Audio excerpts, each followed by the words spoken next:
I am done. Perfectly on time. Welcome everybody. How you guys doing? Hello Pyro and Looney. Welcome to the stream once again.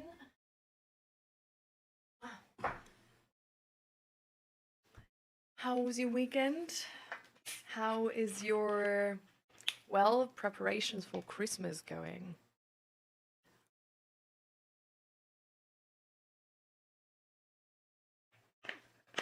And hi everyone, night sky. Welcome.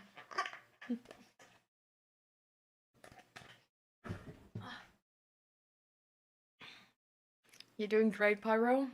Good. Yes, Looney. For sure. It has been... How long has it been?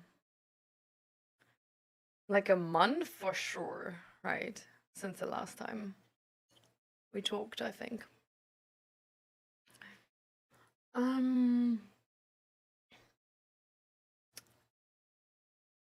So,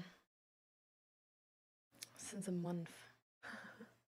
I'm considering to give like a full month recap of what has been going on, but it might have even been 2 months, and at some point it's getting like too much.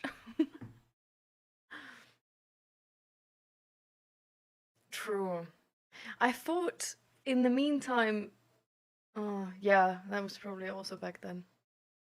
I don't know. I just thought like in the meantime, there was like one time you were here in chat or something, but yeah, because with gaming it has been a long time. I've been starving for some Morgana Lux bot lanes at this point. I have starved. But my grind was amazing recently. I'm gold 2 now in League, so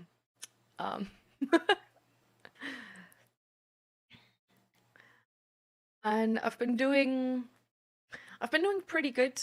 Recently it's getting more difficult. Just because of like Christmas and well, not so good family situations at Christmas time is always kind of sucky, right?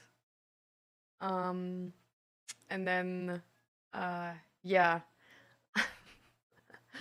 There's, I don't know. There's just a lot of things going on. My therapy is also ending shortly after Christmas. It's like the 13th of January is the last session. So on one hand, I'm like, yeah, this makes sense. Like there's not too much we're still sort of actively talking about. Not many like open questions and stuff like this. But at the same time, I really like my therapist, and I don't know, it's gonna be really hard to lose a friend like this. Yeah. But overall, I'm like mentally stable and it's like fine. How have you been doing, Looney? Why are you excited for tomorrow, Pyro? Spill the tea. Which tree is at your back? Replace it with a Christmas one. Well, this is actually only here because the Christmas one is in the living room. So this was like next to the couch, and now the Christmas tree is next to the couch, and this one is here because it can't go there anymore. So yeah, like this is all you get, guys. Sorry.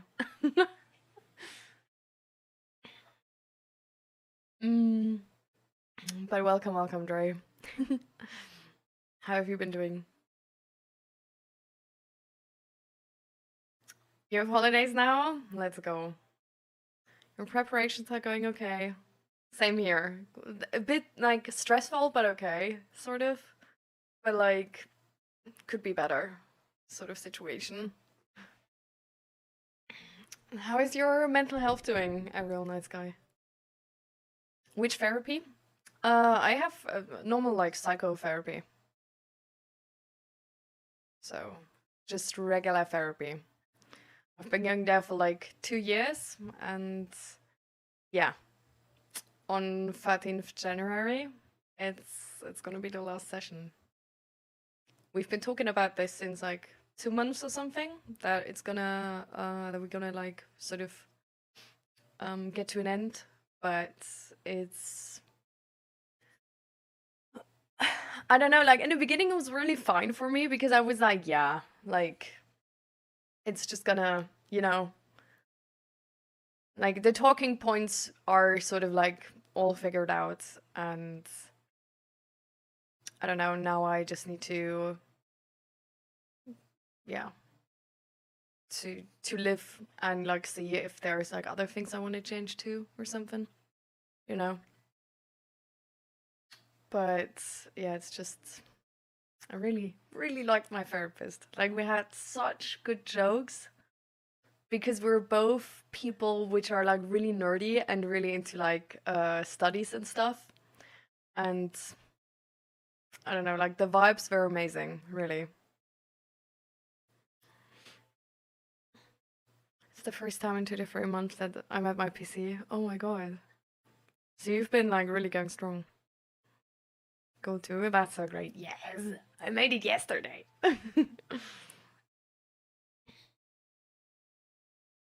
You kind of cut contact to your mom, so Christmas will be interesting this year. Oh, how would you so how do you feel about this? Because there's multiple sort of like stages and multiple ways in general how you can feel about this. So how's how's it going?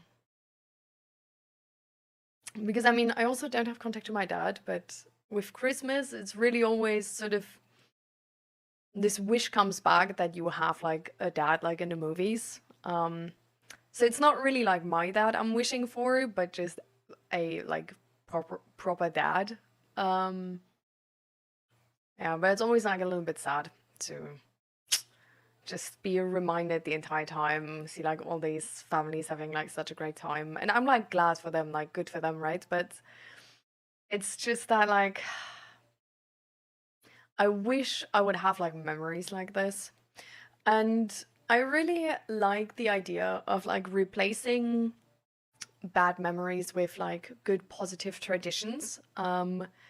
So I really like, for example, like Christmas decoration, because it just I don't know, it just makes my home feel like I don't know, like having this as a tradition, makes Christmas time something to look forward to. And then you can like relate to a bunch of other people. And you're not always the odd one out when people are saying like, oh, like soon is Christmas and like everybody's happy and you're just like, well, yikes, you know. Um, huh?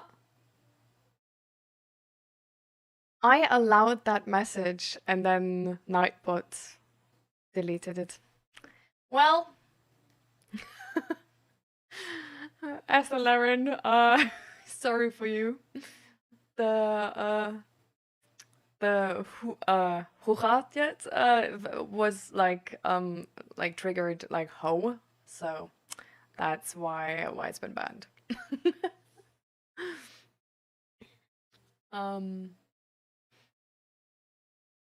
But yeah, for Christmas itself, I don't have like I didn't find like a really good tradition yet to replace bad memories with. I don't know. Like I really wanted to like I was looking into like helping out at like a kid shelter or how you say that. But apparently there's none in the Netherlands. I didn't know about this, but yeah, apparently there's no like children's houses or kid shelters. I don't know what the proper word for it in English is in the Netherlands, or like nearly none. So yeah, there's also none you could like help out at or whatever. And then I looked for other like free how you say that, like Freiwilligenarbeit, huh? What is that in English? Wait.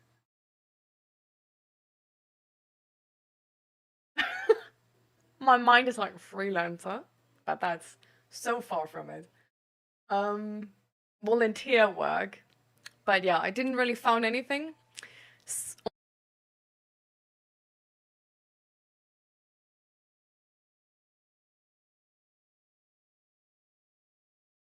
Uh, Kinderhaus. Yeah, yeah, Kinderhaus.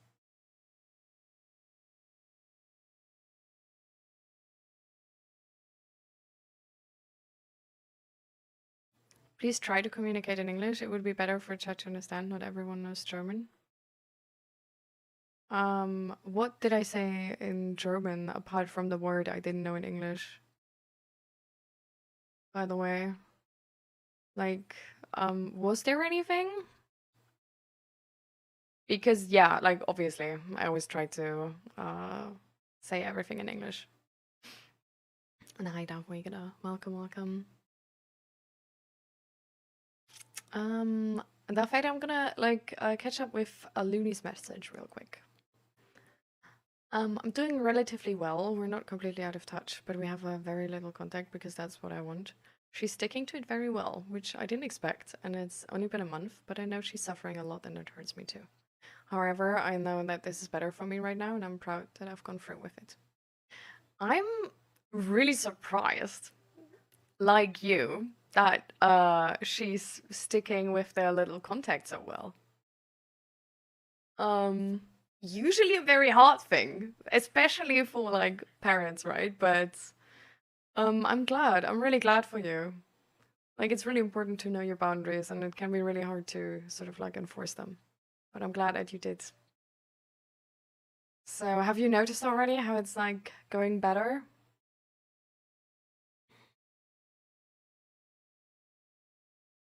Oh, well, it's not German actually. Um, it's Acelerin is communicating in Dutch, so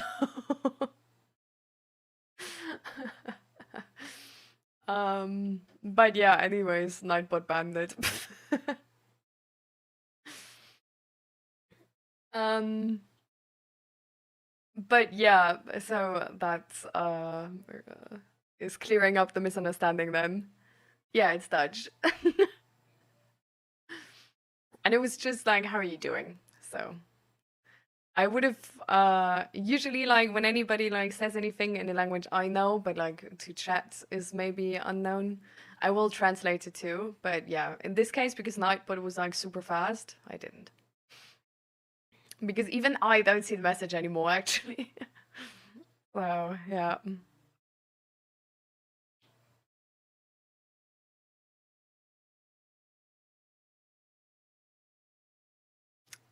So, okay.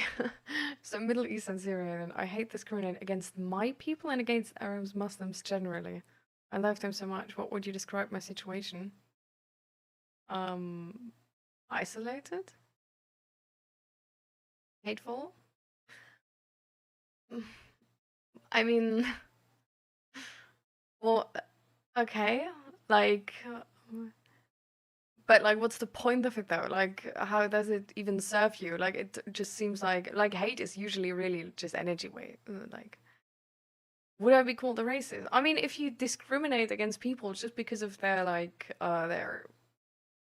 you know, just culture and ethnicity, then yeah, that's racist. So, but I think you know that. So the I'm sort of like confused what you um I hate them being violent against European people. They do crimes and leech on them. Well, but like not all of them though. Like that's a generalization which is harmful too. You know?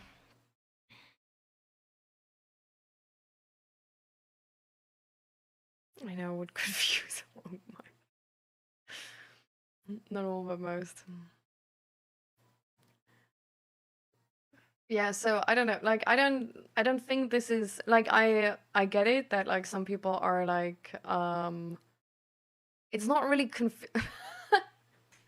I love that you were saying like I said it to confuse the folks, like you're doing anything to us.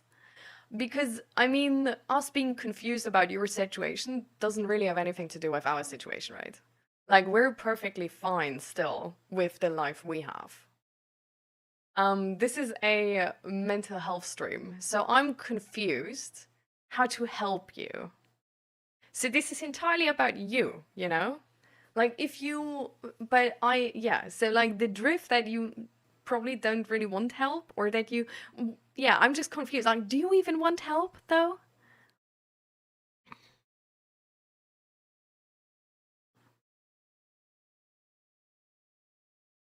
Like diagnosing the roots of it, but you don't seem like you want to fix it. Like, do you want to fix it? Or because to me you look content with what you're doing, you know?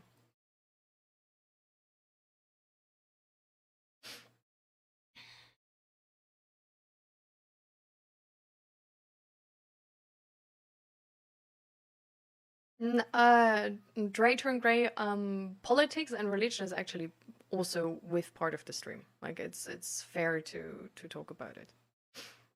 We talk about politics from time to time. I mean, we talk about it in a very like sort of respectful way, of like everybody can be on the point of whoever, as long as it's not harming anybody else.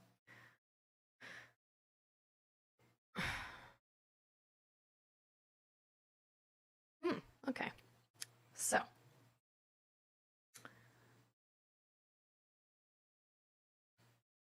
the thing is,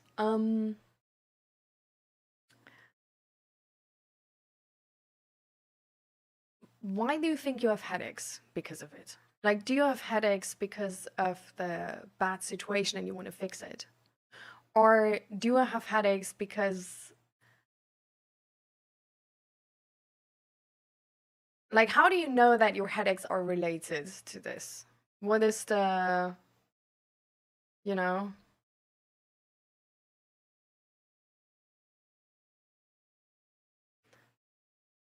Because I mean, you can be like not content with this for like multiple views, right? So it really depends on what your opinion about like where it's coming from. I read a news title about the amount of illegal immigrants doing crimes, or Twitter video about migrants stomping a woman, and I just rage. And then you like hate and discriminate towards those people as well. Okay, so the thing is, I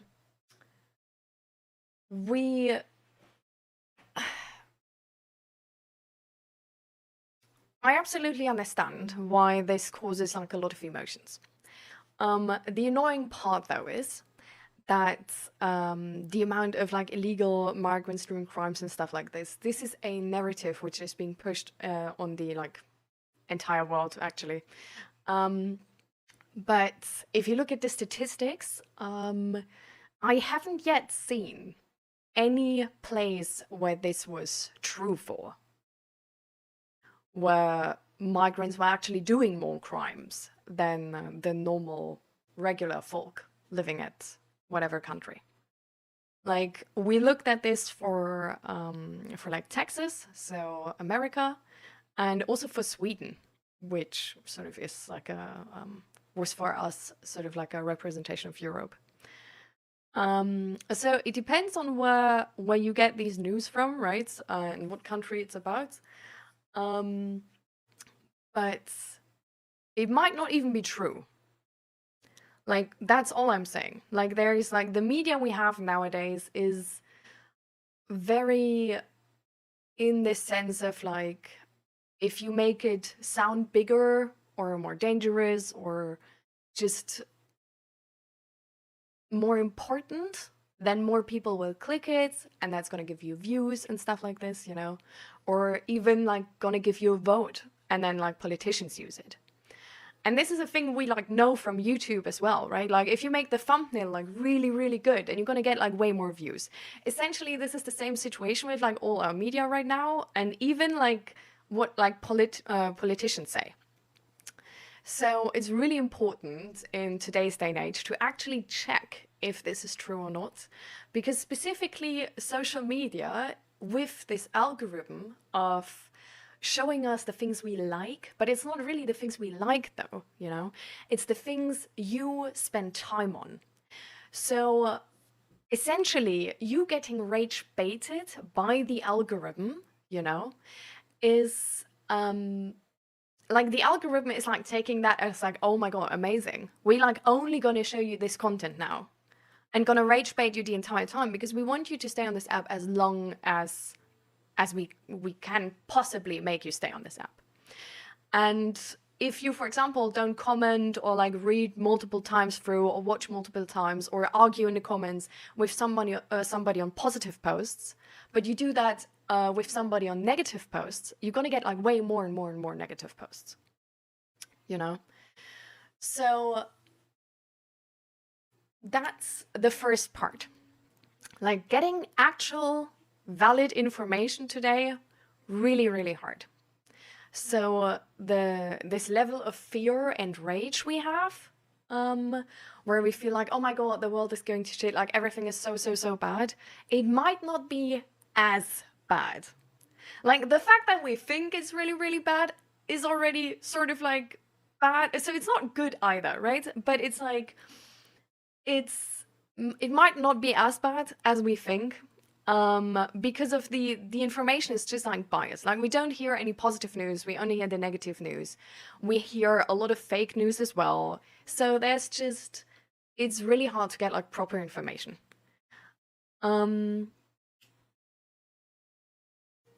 You check, all right. But do you also check the statistics? Because like there's bad people everywhere, right? We know that. So if you hear of these cases, you might hear of this like one case of like an immigrant doing crimes in the UK, another case of an immigrant doing crimes in America, but you don't hear of the like, I don't know, of the like two normal British people doing crimes, which are just as bad, or like the two American people doing crimes, which are just as bad. So you might actually be very enraged about the crime, but the representation that the problem is only immigrants is wrong, you know? So it's, yeah, it can be really, really hard to even get a proper picture. And we need to know that social media is making us entirely biased. But it makes a lot of sense to be really enraged about crimes and like bad things happening. And honestly, I do think that's a good thing in essence, right? But that's also why these sort of marketing campaigns, let's call it, work so well. And that's really annoying because they sort of like abuse that you have empathy, you know? And then turn it into something which really just makes it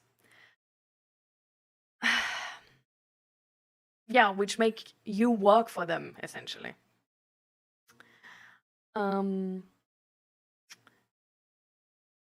So, and the other thing is as well, that we are especially emotional usually to things where, how do I phrase this? Where we feel helpless, you know, like where we feel like there's no solution, there's nothing we can do. And then we're especially frustrated because our body, like how we sort of like evolved, right? Like something happens and we get like adrenaline and we want to do something. Like some people like freeze, some people like cry, some people talk to people, but some people really have this impulse to fight. If you are one of those people which has the impulse to fight, but there's no one you can fight, you will still try to find someone you can fight, right? So if your media representation then leads you to the assumption that the problem is with immigrants of like a very specific ethnicity, then it's going to make you enraged towards those people. But yeah, this is not the entire picture. And I believe, honestly, like having this level of emotion can be really, really hard and really exhausting. And let's for a second completely forget that you're like discriminating and hating towards other people, okay? Because obviously that's also really bad for them. But just honestly thinking about you, I don't think it's serving you well. Like, it's like you say, like, it's so much emotion. You're like, you read through these messages and it's making, like, really is ruining your hope for the world as well, no? Like, it's ruining your belief in society to a certain degree. And maybe even your, like, feeling of safety and just emotional well-being because you're, like, angry so often, you know? So I feel like what can help you is, for one, try to, like, we have actually, we had a study. Let me see if I can, like, if I've saved it. Hi.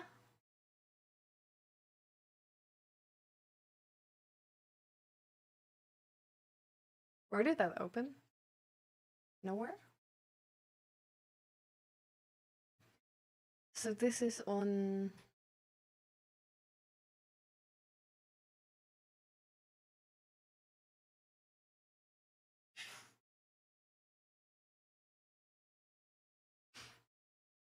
I don't know, there's just a tiny article about, like, immigration and crime.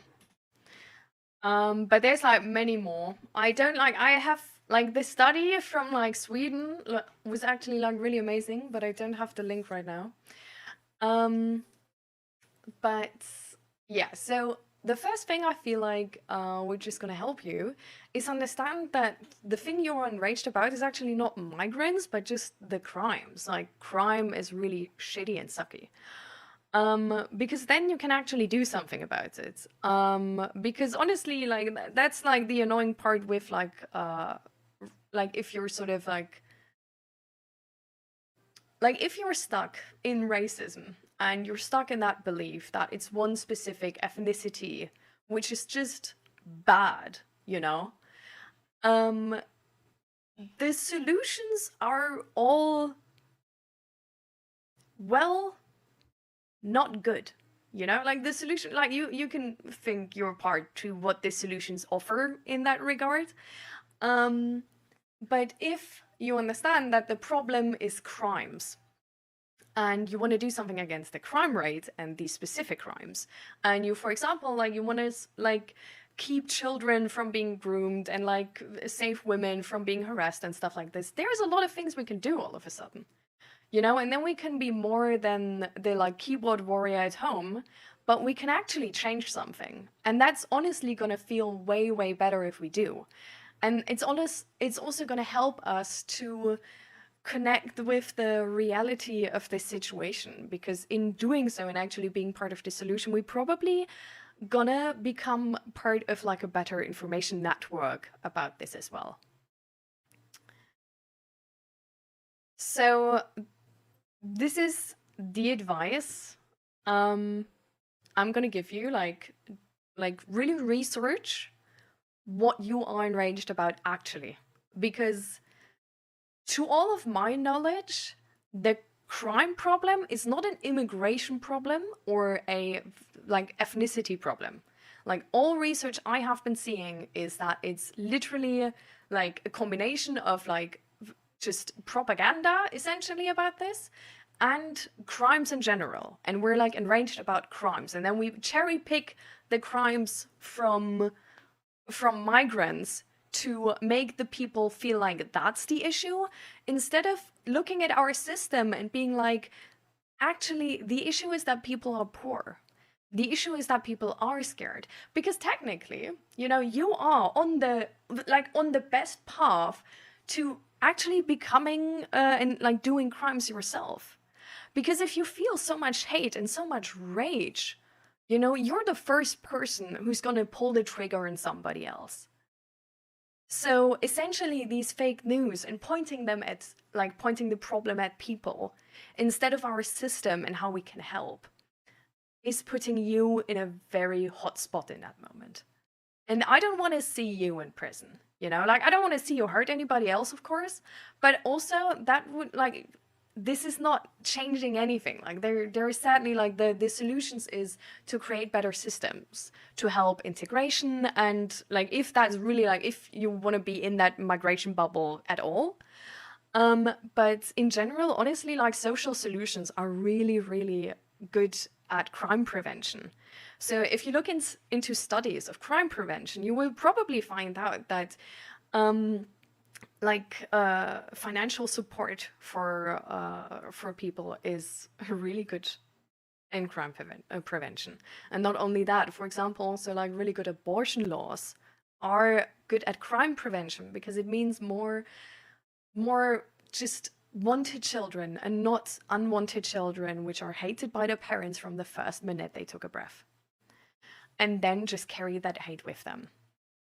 And the second thing, and somebody did say that, and also you did point that out, online is not just because of like how these bubbles work and how these social media bubbles work. I don't know if you've heard the term echo chamber, but it's essentially when social media finds out you like something and you like a specific topic, it's just going to give you that topic over and over again.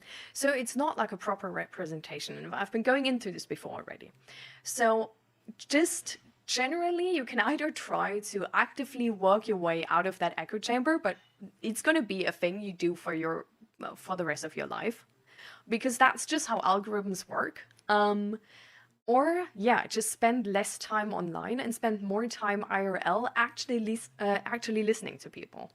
You can still get biased information IRL, but the possibility is like less big than online.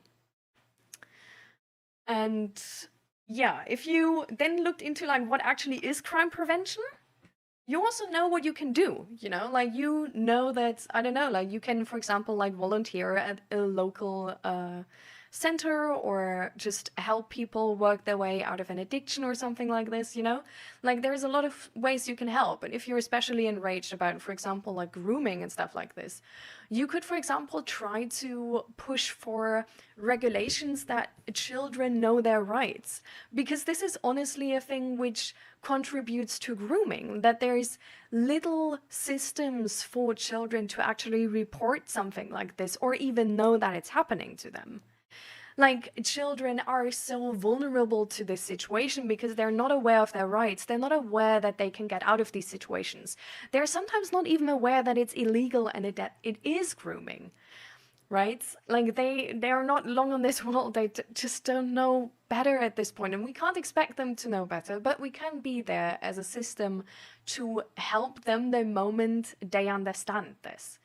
And this is, for example, can be like going to school and just volunteering as like as like, how you say this, there's like sort of like a trust person they can like go to and talk to. Or doing like, there's in our school, there's been actually sort of like a course from some people where they like came to us and like sort of explained us and trained with us like what we should do if we get groomed on the bus. And then it was like, yes, okay, and now I like put my hand on your leg, and then what do you say? And then we stand up and we scream. And this can help, and this is also in that moment like teaching us, okay, so this is not something people should be doing. And we can also, for example, like teach kids that they're able to say no, like they don't need to hug their granddad or their dad or uncle or mom or whatever if they don't want to. And they don't need to go to any person if they don't want to, and that there's childcare services as well as an alternative, for example. But yeah, there's a lot of things we can do, and education is usually a really good starting point. Or really system change by pushing for change. Yeah. But so this is my take on this.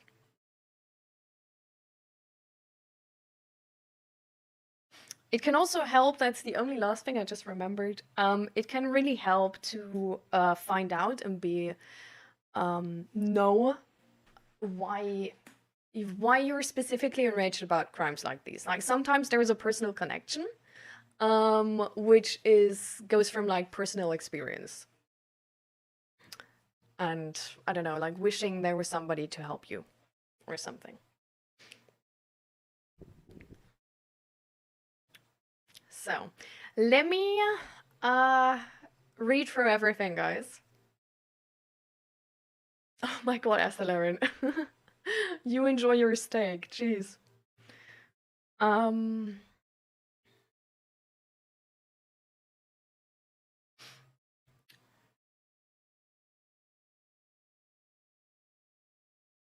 That's the biggest issue with politics now. The others will always say you're out of forehead if you don't agree with them. I stay out of politics. Definitely, politics is a very charged topic nowadays. But it's really, aw.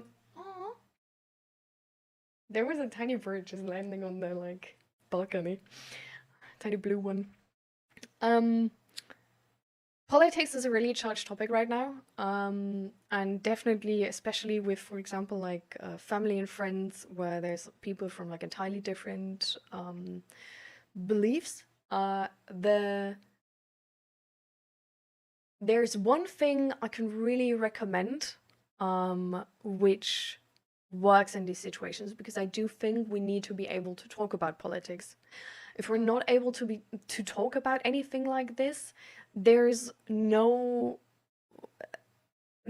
chance for any working together and finding a solution together. It's always going to be one party overpowering the others. So in essence, we definitely need a space to talk about politics. And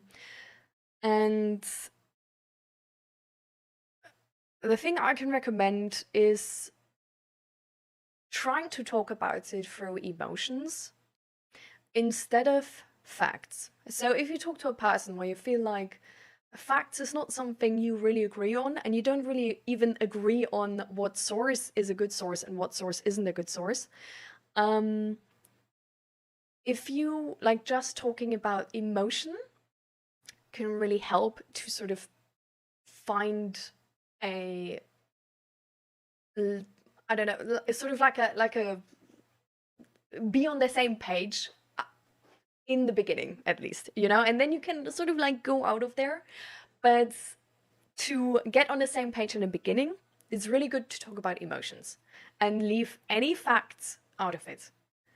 Like to entirely not argue about if something is correct or not correct, or fake news or not fake news, but just talk about the emotions and focus on the emotional level of this.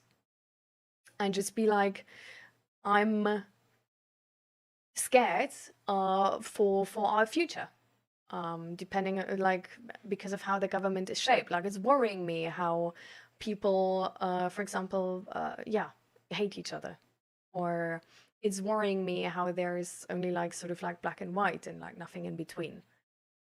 And or it's worrying me how like big concerns have like so much power or whatever.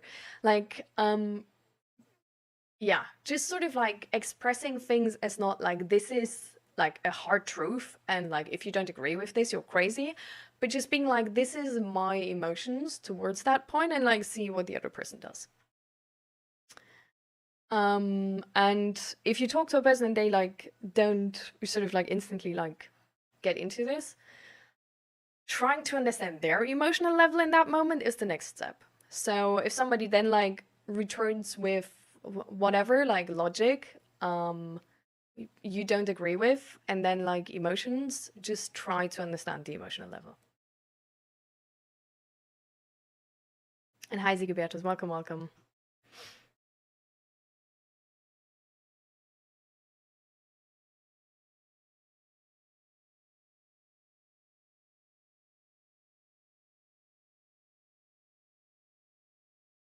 Hi Sakurari. Ragi? Or how do you say your stream? Say your tag. Jeez. So Mini Mentor, Merry Christmas to you too.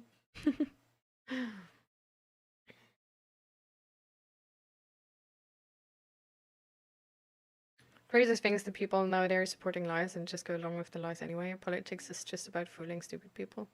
System like that shouldn't even exist in the first place. Clown word.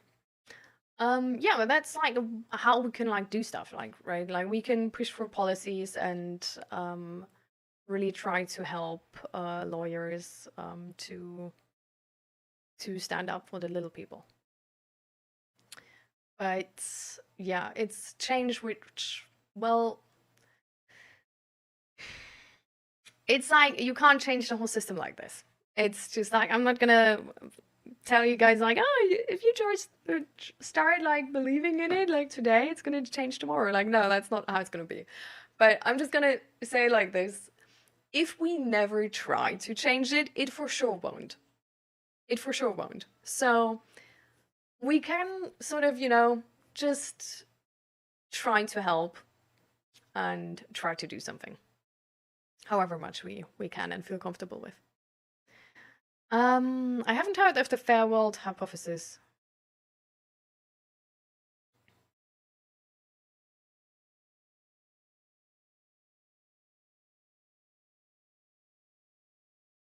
I have the same issue, but I'm living in Thailand and I feel hatred against tourists because I feel like we're being colonized. Yeah, no, I understand what you mean. It's, but yeah, sometimes there's like very specific things we don't like about the tourists. And not the tourists themselves. And that's how we can then also change something. So if there's, for example, like a certain behavior, where I don't know, like tourists disrespect your culture or something like this, you can start by educating them and just hanging up sort of like posters in front of shrines or whatever, how they should behave around here and what specifically they shouldn't do or something. Would you say the Netherlands should put a temporary stop on immigration because it's such an issue with placing them safely? Yeah, I'm not sure if it isn't like I'm not if like specifically like Netherlands, I'm not sure if like do we know confirm that it's an issue with placing them safely? Because like yeah, like for example with Sweden, like immigrants don't commit more crimes than the normal people, so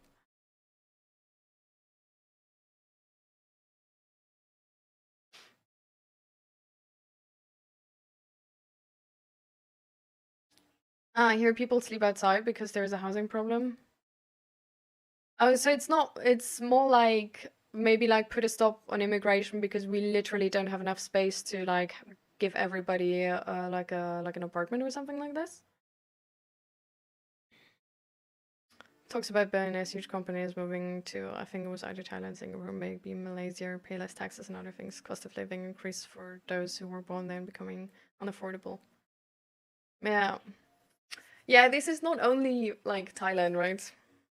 Like this is also just like the housing problem issue most like on the entire planet essentially. Problem only starts when migrants want to replace government laws to their religious laws. For e.g., Muslims, some radical Muslim migrants demand for Sharia law. Well, I mean, like, but like, is it a problem though? You know, like if there's like some people, like there's probably like there's also some people in the Netherlands like demanding whatever, like chocolate cake for breakfast, governmentally financed or something, you know. But it's like that's why we usually have like a representation in the government, which is based on sort of like a big enough consensus of society. So I don't necessarily think it's a like we need to call it a problems with migrants if there's some radical Muslims under them, because it's just you know like we need to call it a problem when it actually turns into a problem. But like demanding something you don't get, like kids also want like chocolate for breakfast, right? So like, is it a problem? Um, I will. I just feel like I don't know. Like sometimes we're so focused that like everybody is like right, that we just don't.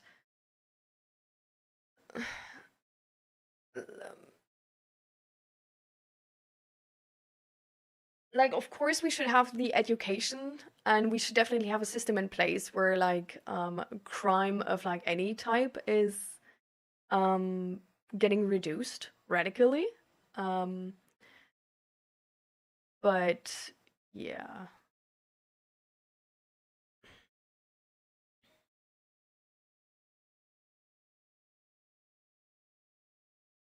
People will sleep outside at the point of entrance in Terrapel. Mm.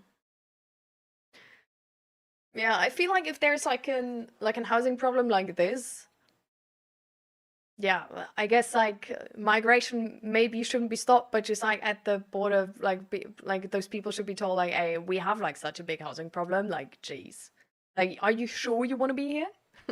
Because like, yeah.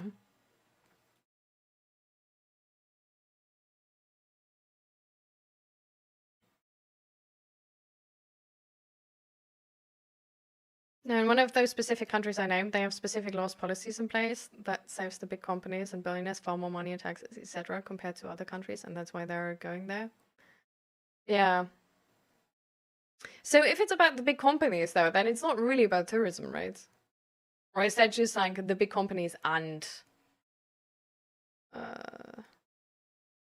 like, is it for you about the big companies? Because I think for Heisenberg Vault, it was more about the tourists. Sharia laws are in Saudi Arabia. They allow for wives that can chop anybody for stealing and all time merciless things. So these are opposed all around the world. Ah, okay. Yeah. I mean, that's definitely an issue. From our point of view, right?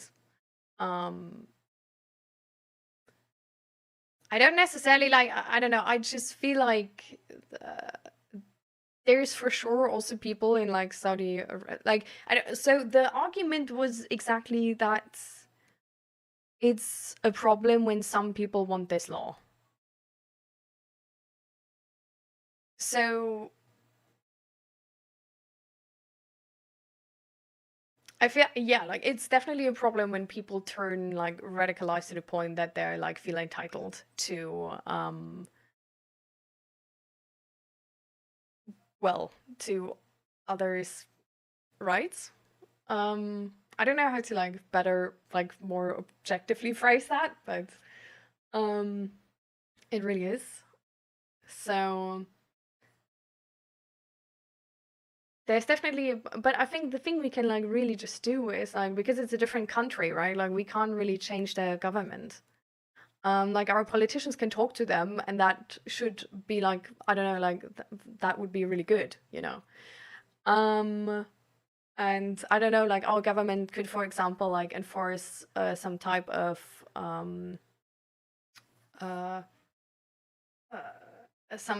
like disciplinary punishment or whatever on them. That I don't know, like whatever they like buy from us is like more expensive or something like this.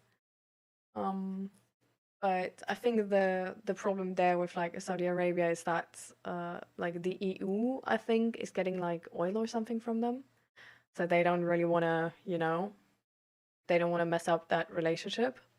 I think we still, like, if we can, I think we still should. But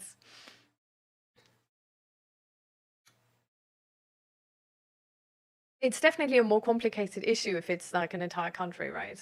Um,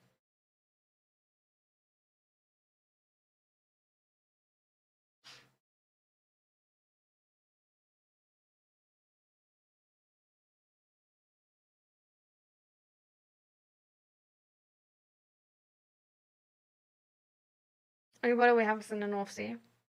Well, I mean, we do sort of have like borders. We don't like enforce them as like borders properly, but we do have borders, and we could just, I guess, honestly, just making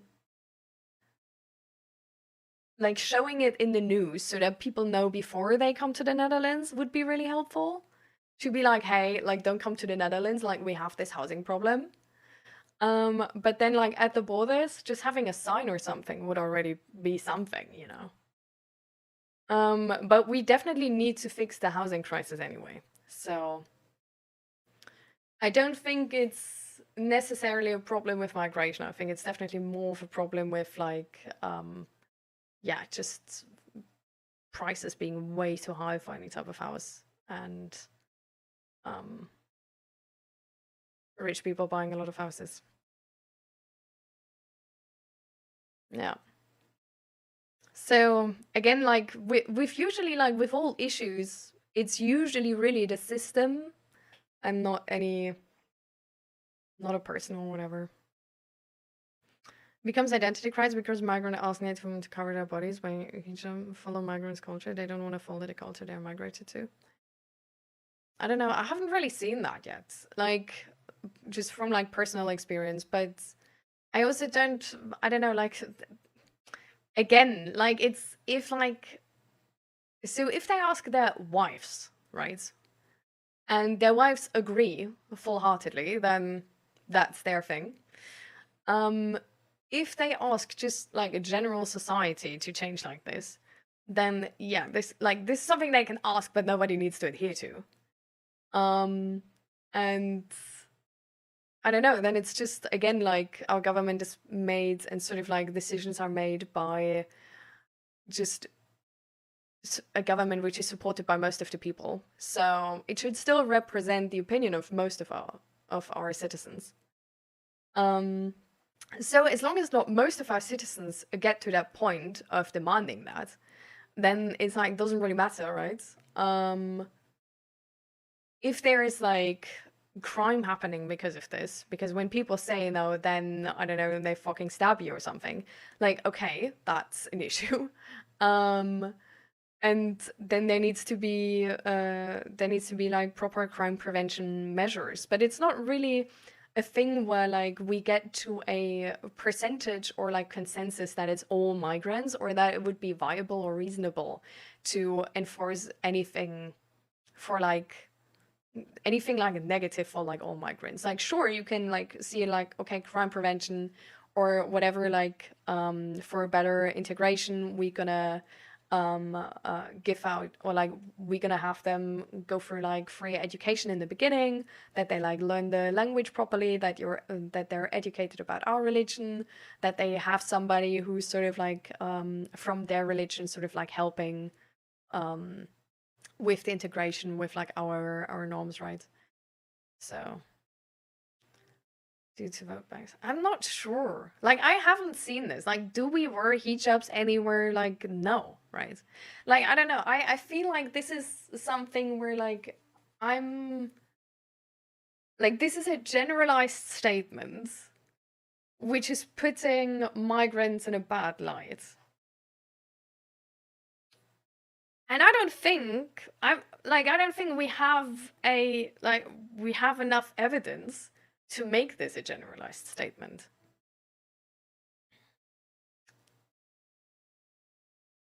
But even so, then I guess it would still be like a governmental issue, because they are in charge of making like a proper system. So I don't know, like it's, yeah. Crafteron, welcome. Sorry for breaking the conversation, but how to get clarity in life? Feeling lost, overwhelmed, questioning my own sanity. Oh, I'm so sorry for you, honey.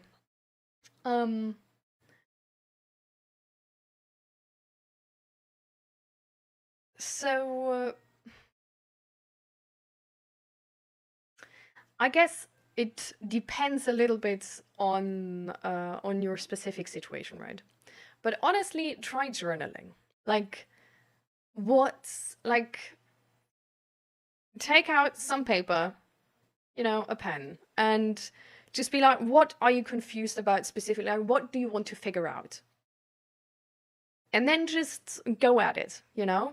Like, start somewhere, and even if you're confused at the beginning because they're like, well, I don't know if I should do this or that or whatever, then like write out the different options, and like sort of like, hopefully, sort of the idea is by writing, like going through this and writing all of this down, in the process of like writing it down, instead of just thinking about it, it's because you're like writing slower than you think, you choose words in that moment, which can give a great insight. So essentially, naturally, by writing it down, you already make a lot of decisions, just sort of passively. And it can really help to also don't get lost in this figuring out process, but sort of like staying on track. And the idea is that through really looking into this, you get a little bit of emotional clarity.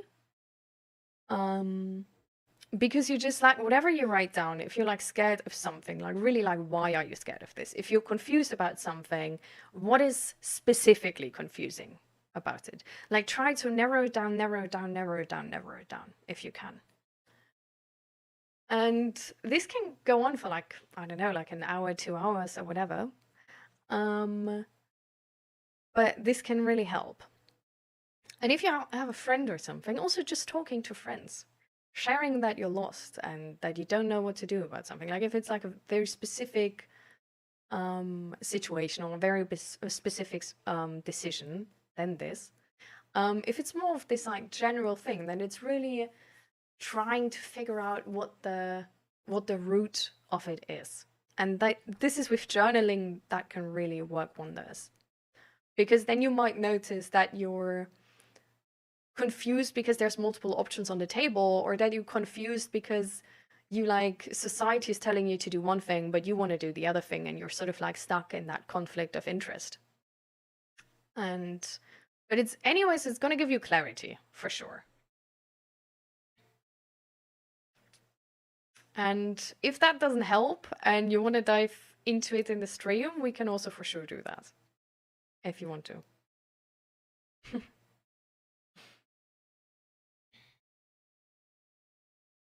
Sort of like conflict of interest. Well, a conflict of interest is like making a decision when you have to make a decision. It can be really tough, right? Anyways. So being overwhelmed with sort of like a really hard decision is not something which is like really unusual, right? It makes sense. So I feel like if it's really about like a very specific situation, just finding some resources about that from whatever, like really just getting more knowledge about this topic really helps. Which can either be like asking your parents, right? Like it can also be asking your friends. It can be like looking this up online. It can also be like talking about this here. But just sort of like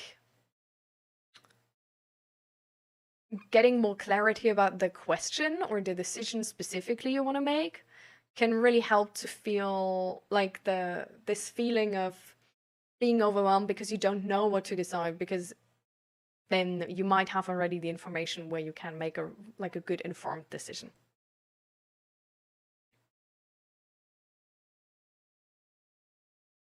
And hi, Angel. Welcome, welcome. How are you doing? In Rotterdam, we have a bomb problem, but this is between groups that want control over the harbor. It's all about the drugs. Hi, Ukunabacha. Welcome, welcome. How are you doing?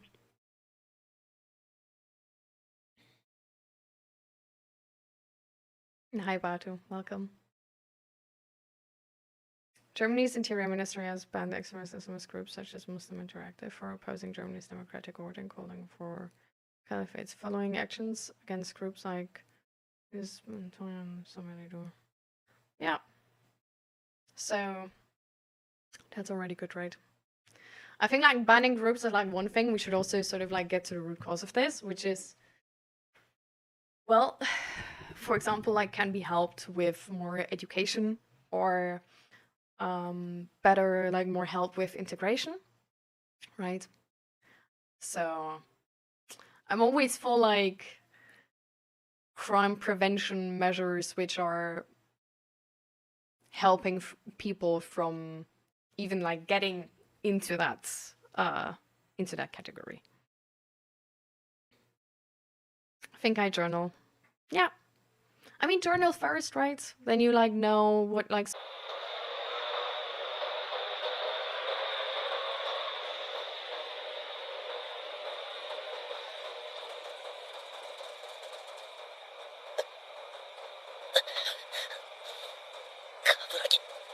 痛いって。うるせえ、我慢しろよ。もうちょっと。うわっ、見られた。手すりむけた。あ、くそ、気づかれた。お前、お前表行け。俺は裏回る。急げ。おお。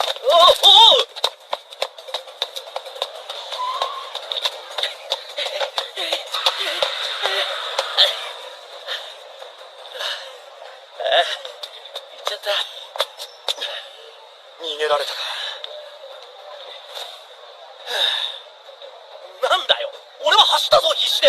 何も言ってねえだろ。どうせ俺は足遅えよ。世間にあふれるあまたの噂、そして火のないところに煙は立たないという噂をするのは興味があるからだ。ということで、俺たち張り込み班は今日も有名人を追いかけている。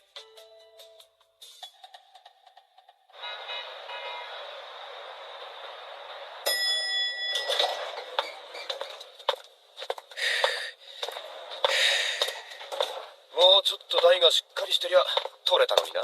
スクープ。お前が重いのが悪いんだよ。だから俺が上乗るって言ったのに。お前カメラ無理だろ。そんなんやってみなきゃわかんねえだろ。この間試しに撮ったらブレブレだったじゃねえか。それはたまたま。って壁で吸ったとこそんなにひでえのかよ。いや、擦り傷だけど洗ったらジンジンしてきて。お前舐めときゃ治んだろ。会社でこういうのやめろって。ああ、そうだった。うっかりうっかり。俺と冠城が付き合いだしてそろそろ1年が経つ。なのに未だにおちょくられる。おかえり。お疲れっす。お疲れ様です。小野へ、顔赤いよ。走ってきたんで。お、カブ、小野へ、帰ってきたか。木内さん、すいません、今日収穫なしです。それより2人ちょっと来て。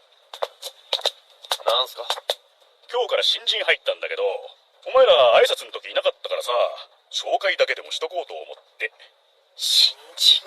紹介？あ、そうか、今日からでしたっけ？そう。葛西！はい。悪かったな、待たせて。いえ。中途採用で入った葛西だ。おー、後輩だ。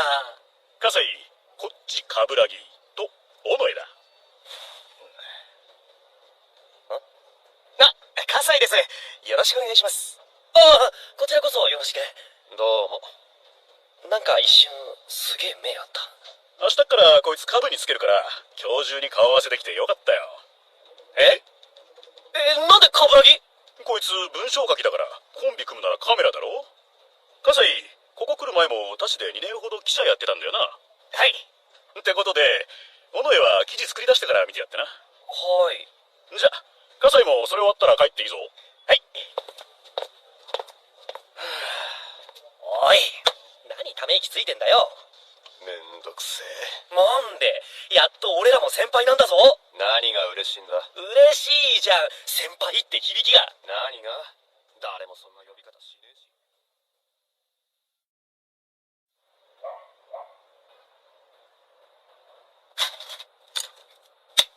ごちそうさまでした。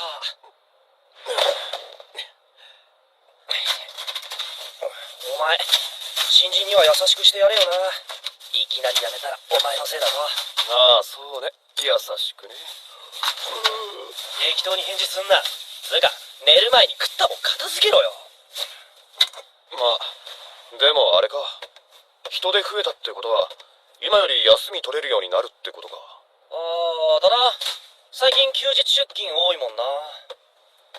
そういや、ここ2週間くらいまともにやってねえな。お前んち来んのも1週間ぶりだし。あ？先週来た時やったじゃん。あん時は手で抜いただけで寝ちまったじゃねえか。そうだったけど。ってなんだよ。いきなりシャツ中手突っ込むな。やめろ。冷たい。やべえ。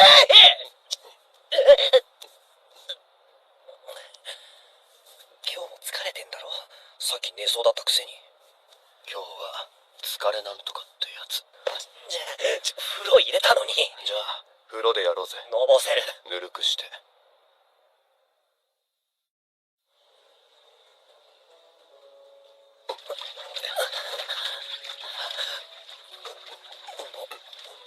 暑い。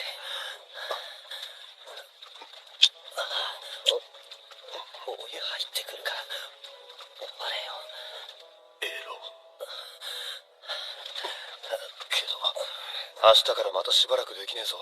多分別行動だし。そうか。だからもうちょい頑張ろうか。急に動くな。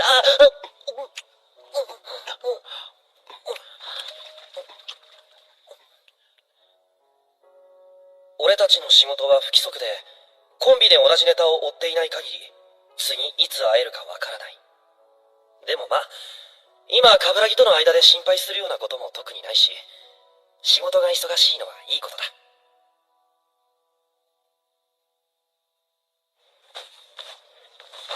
じゃあ行ってきます。おう、よろしくな。さーて、どうかね、笠井君は。使えるといいな。今んとこいい感じですけどね。問題は冠城がうまく指導できるかってことですよね。あいつ仕事相手以外にマジで愛想悪いから。そりゃ大丈夫だろう。お前に教えられたんだから。正直あん時より全然心配してない。そんなこんなで3日目。おお、戻ってたのか。もうちょっと資料探しに。笠井、この3年前のも出してきて。はい。なんだよ、めんどくさがってた割には先輩面してんじゃん。いいな。先輩だからな。どうあいつ。飲み込み早え。誰かさんみてえにどんくさくねえからイラつくこともあんまりねえな。悪かったな。冠城さん、ありました。おう、じゃあそれ持って車戻っといて。俺トイレ寄ってから行くわ。はい。じゃあな、おない。ああ、うん。笠井君もお疲れ。頑張ってな。はい。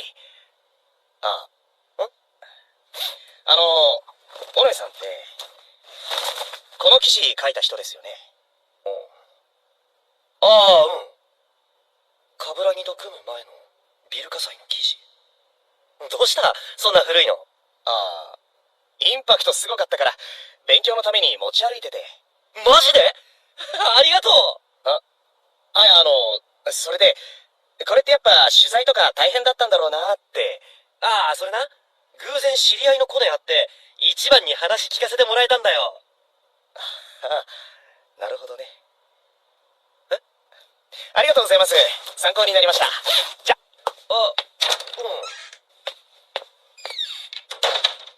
コネは大事っていう参考。その時点では、俺は全く気づかなかったのだ。葛西に何かがあることに。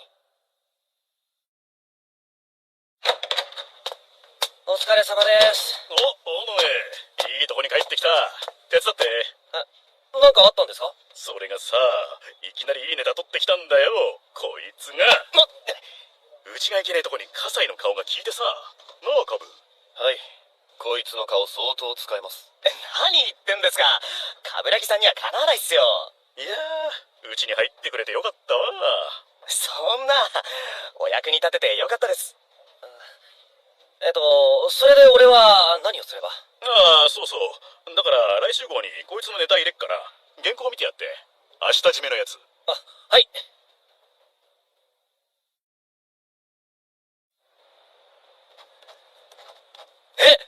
葛西って AKD と知り合いなのか？すごいな、この内容。たまたまマネージャーと仲良くなって、ここずっとうち締め出し食らってたんだよな。昔載せたのが事務所を怒らせたみたいで、よく撮れたな。なんとか。はい。これ赤字入れたとこだけ直しといて。はい。やばい。できる新人だ。先輩としての俺の立場が。小野井さんの方はどうすか？今なんか取れそうっすか？俺は、今まだ大したのないな。まあでもそのうちな。やっぱ冠城さんいないときついっすか？もうちょい張り合いあると思ったのにな。それどういう？小野井さんって今まで結構スクープ取ってるじゃないですか。おう、でもこの1週間やってて思ったんすけど、あれってほぼ冠城さんの力でしょ。はっ！ここ1年くらいしょっちゅうコンビで動いてたって聞きましたよ。俺ね、前の会社いた時何回もあんたにスクープ先越されたんですよ。その度ボーナスパーでもうムカついてだからいつかリベンジしてやろうと思ってたらダッシュの求人出てて、これはもう直接対決しろってことかなって。なんだ、何を言ってるんだこいつは。そしたら本当にすげえのカメラの方じゃないですか。そうなると俺記者なんでもうどうしようもないし、だから作戦変更っす。とりあえず冠城さんもらいますね。はあ！もらうってちょっと意味がわかんないんだけど。ああ、そうっすね。別に尾上さんのものじゃないですもんね。単にしばらく一緒に行動してたってだけですもんね。宣言する必要なかったですね。でもま、そういうことなんで、これからは遠慮なく行かせてもらいますね、尾上先輩。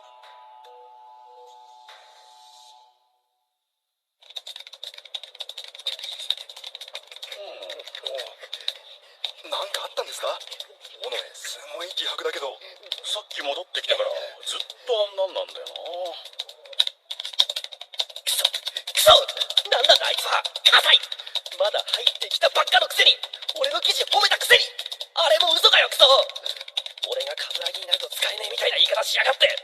そんなことないし、それは確かにあいつの方がネタ取ってくること多いけど、俺がメインでやったのもいくつかあるし。尾上。はい。お、今って何してんの？しばらく手開かない感じ？いえ、これ来週の特集のやつなんで早めに終わらせとこうかと。じゃあ今晩張り込み付き合ってもらっていい？いいですよ、何でもやります。何でも振ってください。どうしたお前、いきなりやる気出して。俺はいつでもやる気ですよ。葛西君にも負けてられないですしね。ああ、葛西な。お前、またできるやつをライバル視か？ほんと負けず嫌いだよな。そんなんじゃないですよ。あれだな、カブん時と一緒だな。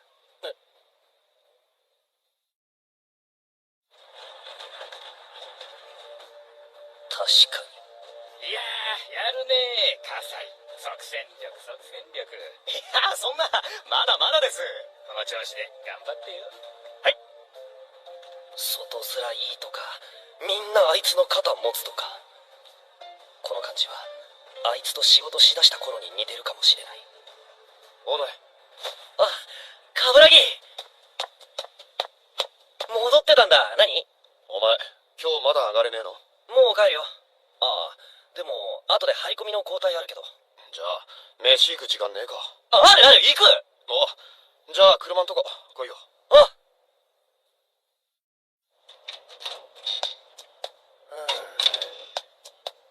まさか冠城の顔見てホッとする日が来るとはな。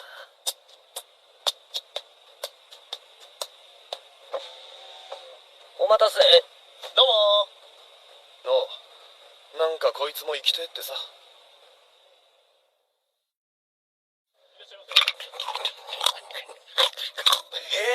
じゃあ冠城さんって会社入ってからカメラ始めたんすか？おう。すごいっすね。それであれだけ撮れるって専門とか出てんのかと思った。普通だろ。そんなことないっすよ。なんだこれ、何この状況。つうかなんでお前が冠城の横座ってんの？お前、どうした？また変だぞ。ほんと、なんでさっきから氷ばっか食ってんすか？冠城さんと会うの久々でしょ？お前が。俺が何ですか？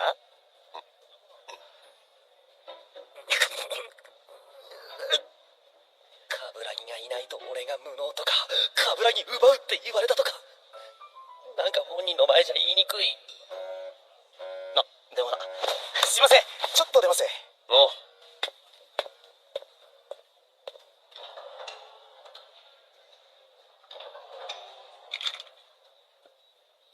なんだよ。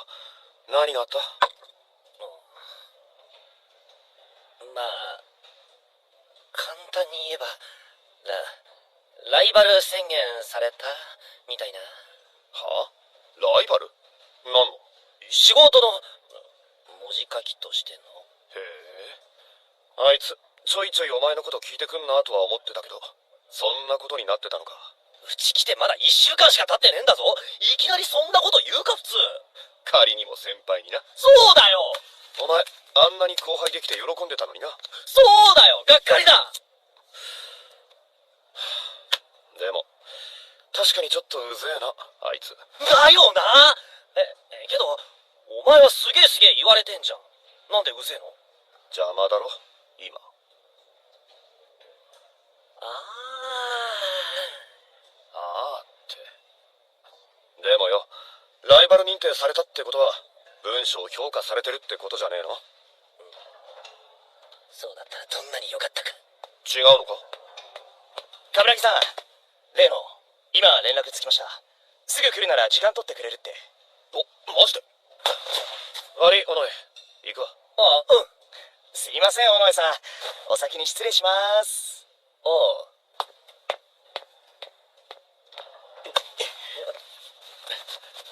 頑張れよ。おう。ああいうな。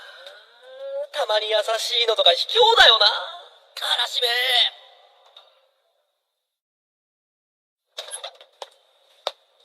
お疲れ様です。交代します。助かった。もう眠くて。でもそうだよな。俺は今できることをするしかないし、あいつらが組んでるのだって今は葛西が新人だからってだけだしな。あいつが仕事に慣れた時に俺がちゃんとしてたら何も問題はない。きっとまた俺らが組むことだってあるだろうし、何も。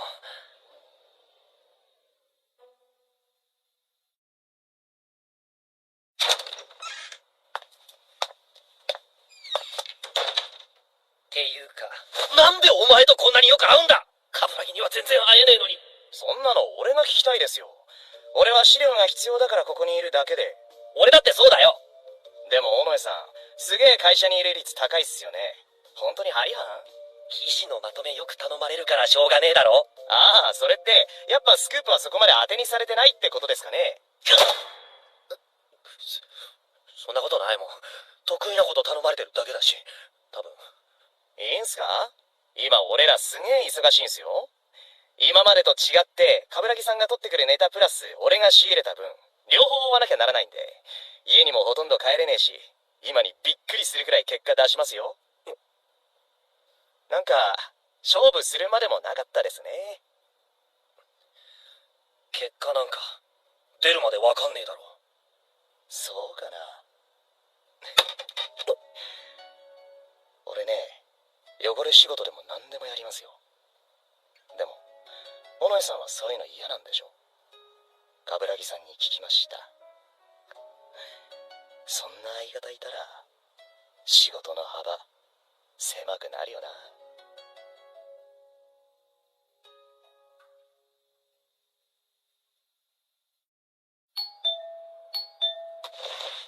はいはいはい。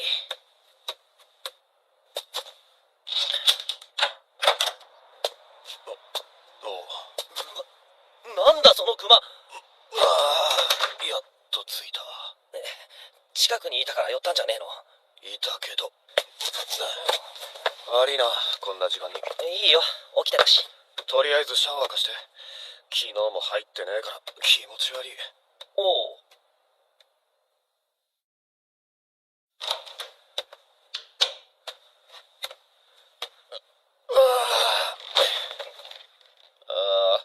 布団久しぶり。そういうレベルなのか？そんなずっと張り込んでんだ。寝るんだよな。寝る。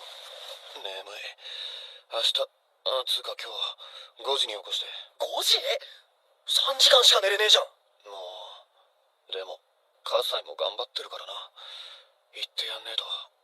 今追ってるネタ取れたらでけえし。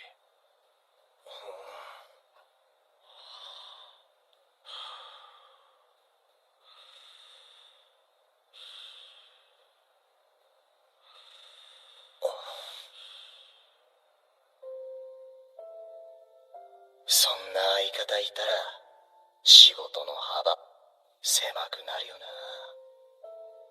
そんなことねえよ。俺だって今はもうそういうのある程度割り切ってるし、それにたとえ俺が嫌がったって冠城はやりたい仕事ならするよ。ならいいんですけど。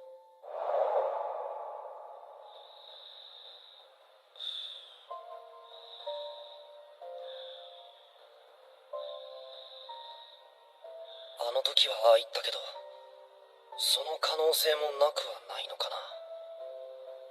もともと同じ仕事で付き合いだして一緒にいるのが当たり前みたいになってたけど、違うんだな。今まではただ運が良かっただけ。冠城さんもらいますね。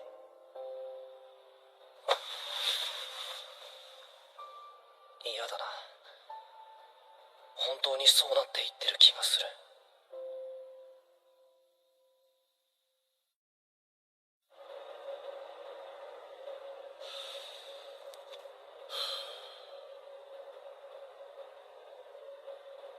尾上がおかしい。まず昨日、俺が1時過ぎに家に押しかけた時にまだ起きていた。いつもなら何もなければ12時には寝てるのに、さらに朝俺に抱きついて寝ていた。ごめん。別に謝ることはね。家を出る時も妙に塩らしかった。いってらっしゃい。冠城さん、裏取れました。まあ原因は間違いなくこいつだろうな。おお、すげえじゃん。いやー、俺ああいうタイプの女得意なんですよね。乗せたらペロッと喋ってくれるし。へえ。まあ冠城さんも余裕でしょうけど。そんなことねえよ。尾上さんはこういうの苦手そうですよね。なんとなく。だな。葛西は初めから何かと尾上と俺が組んでた時のことを聞きたかった。ちょっと気になってはいたが。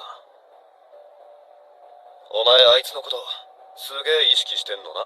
え？尾上にライバル宣言したらしいじゃん。ライバル？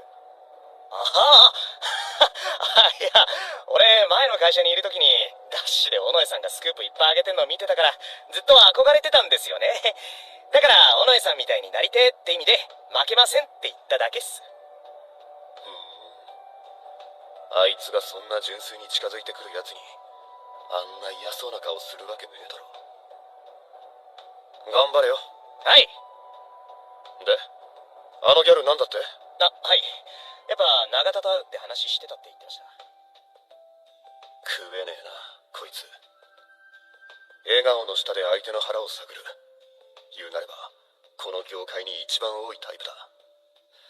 それが分かってりゃ特に付き合いづらいこともねえけど、ま、尾上にとっちゃストレスだろうな。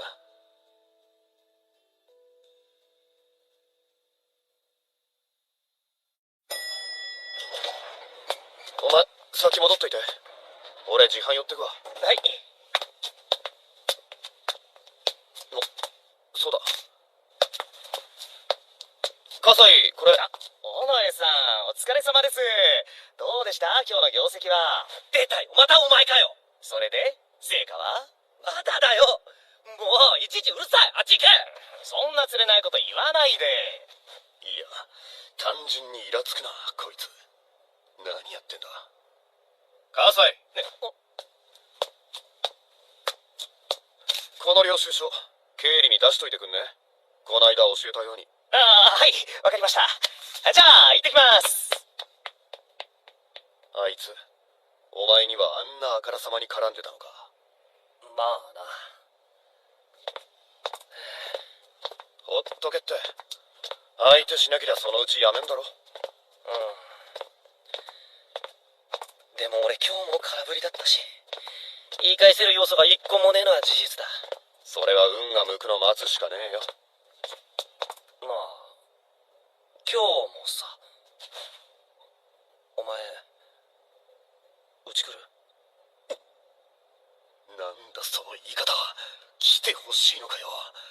どんだけ弱ってんだ、珍しい。今日か？今日は、いや、今日は無理かな。さっき結構な情報入ったから、張りに行かねえと。そっか。じゃあ俺、今日マサヤンの店に寄っていく。飯食いに行くだけだから。わかってるよ。なんも言ってねえだろ。行ってこいよ。マサヤンかわいそうに。また酔っ払ったお前の口に付き合わされんだな。そんなことねえよ。いや、絶対そうなるね。そんななる前に帰るし。どうだか。じゃあ、またな。もう。カブラギさん、出してきました。お前のせいだ。何です？なんでもねえよ。くそ。とりあえず一通り教えて、早くこの子守解任してもらおう。お前らすげえな。取れたのかよこれ。永田ジュニアのスキャンダル。はい。いいね。相手がモテるってのも美味しい。これ関東見開きに差し替えよう。はい。じゃああとは記事だな。明日の朝までに葛西行けるか？はい、すぐやります。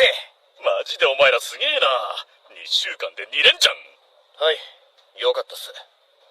でも今回の相手も葛西のつてで発覚したんで、ラッキーですよ。マジか。はあ、やっと終わった。お前ほんと優秀だな。いや、そんな。とっとと帰って寝るか。いや、オノエンチ寄るか。今日顔見てねえし。おの。おい、おのえ、なんで逃げんだよ。別に逃げてねえ。やることあるから急いでんだ。じゃあ無駄なことやめとけって。お前走っても歩いても大して変わんねえんだから。こんな時間に何があんだよ。何か失敗でもしたか？どうせ葛西は足速いんだろ。葛西？まあそうだな。スクープ、また取れたみたいだな。もう。おめでとう。よかったな、いい相方できて。あ？何言ってんだお前。だってお前嬉しそうだし。だから祝福してんだよ。なんかおかしいか？小野江、お前、寝不足だろ。徹夜明け並みにふらついてんぞ。ちょっと、2日ほど寝てないだけだし。2日？なんでだよ。何してたんだ？張り込みか？パトロール。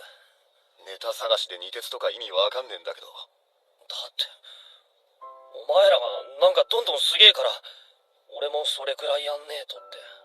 あのな、寝不足で働いてるからネタ取れるんじゃなくて、いいネタ入ったら嫌おなしに寝不足になるだけだろ。順番間違えんなよ。それにお前、普段から言われた以上に仕事してて今の状況なんだから、そんなぼやけた頭でもっとすげえ特ダネなんてそうそう取れるもんじゃねえぞ。向き不向きもあるし、お前がデスクワークすることで周りも助かってんだからいいじゃねえか。そうなんだけど、でも葛西には負けたくないんだよ。じゃあとりあえず帰って寝ろ。そんで他の方法考えろ。つうか、いい相方ってなんだよ。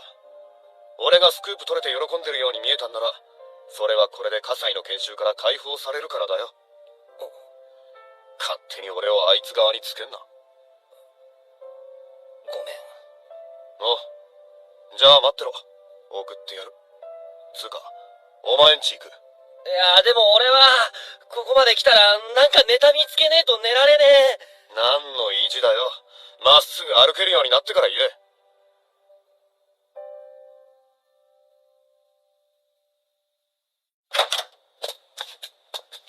本当に、もうピーク過ぎて全然眠気ないんだって。風呂でも入りゃすぐ寝れんだろ。俺今日の昼に風呂入ったんだよ。ああ？眠気覚ましに一回帰ってきて。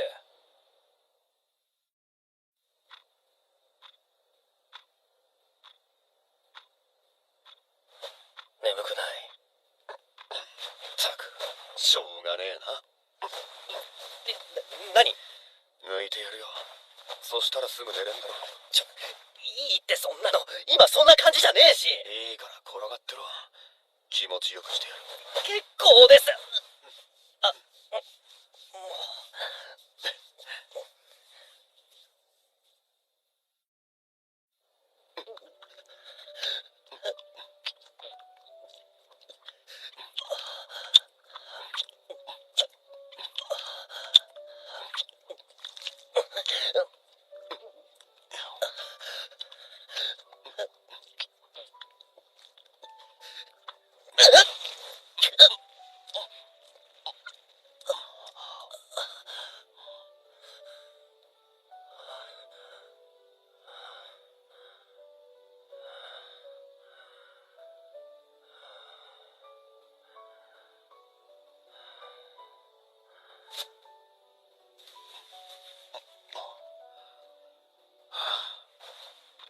10分。まあ、妥当か。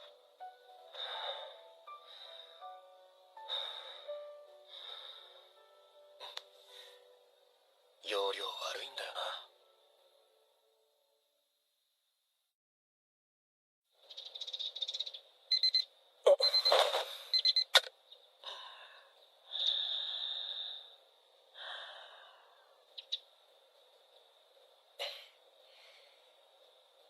昨日はありがとな。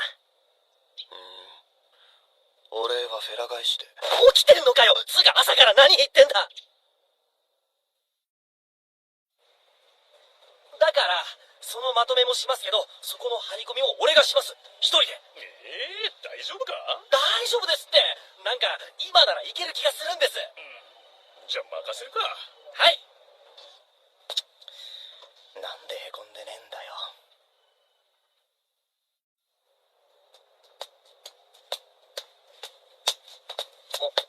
尾上さん元気ですね。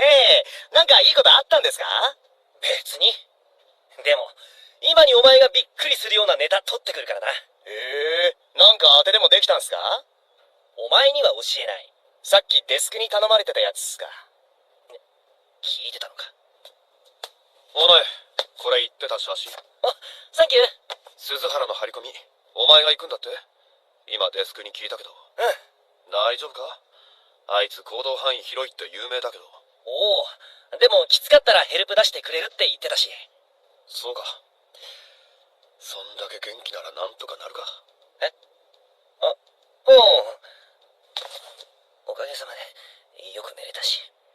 昨日くらい弱ってた方が静かでよかったけどな、お前は。なんだよ。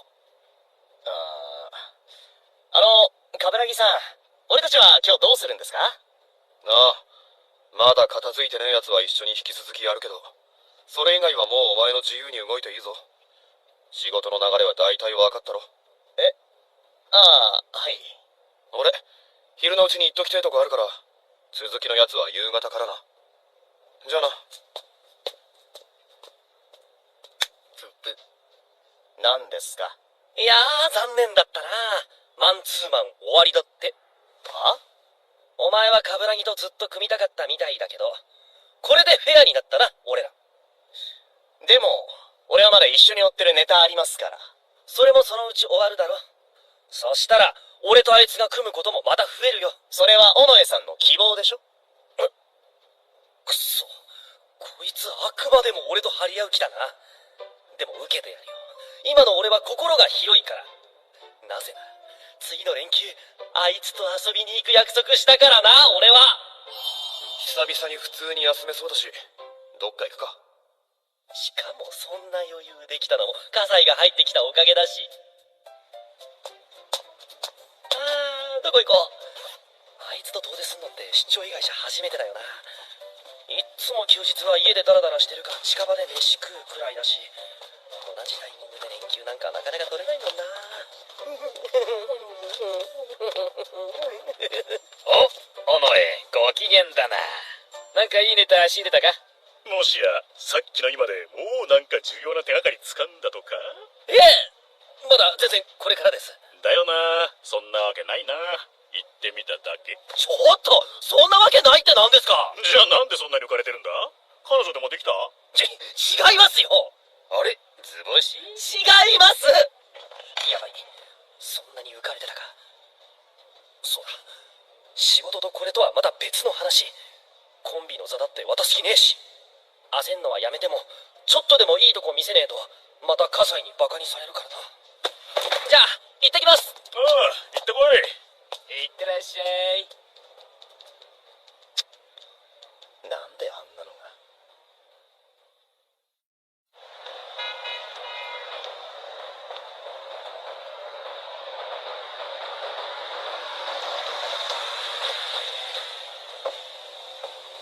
お、悪い、待たせて。はい、俺もさっき着いたんで。なんすか後ろの荷物。今個人的に調査してる会社の業務資料。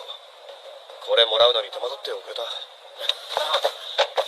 これ全部調べるんすか。俺手伝いますよ。いや、いいわ。小野井に頼むし。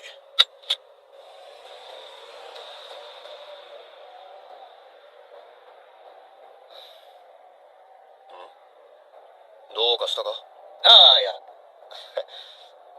冠城さんと尾上さんって仲いいなって。あ？まあ、同期だしな。でももどかしく思ったりしないですか？あんまり仕事量に差があると。いや、いろいろ見てたら尾上さんってあんまり結果出すタイプじゃないのかなって思って。まあ冠城さんと比べるからかもしれないんすけど。確かに、あいつが率先してでかいネタ取ってきたことなんかほとんどねえし、便乗してねえで働けよって思ったことはなくもない。やっぱそうですよね。こないだ尾上に憧れてるって言ったばっかで、もう本性出すのか。早えな。けどなんか編集部であの人の扱い良くないですか？あれってなんで？お前の知らねえ能力があるんじゃねえの？なるほど。こいつ、一体尾上をどうしたいんだ？そんな不信感を冠城が葛西に持ち出したなんて、俺は全く知らないままお互い会うこともなく数日。じゃあ失礼します。また何か分かったらすぐ連絡くださいね。はいよ。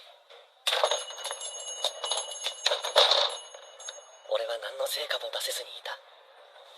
くそ、まだ外れた。お騒がせセレブ鈴原莉子、なんであんなに目立つのに手がかりがないんだ。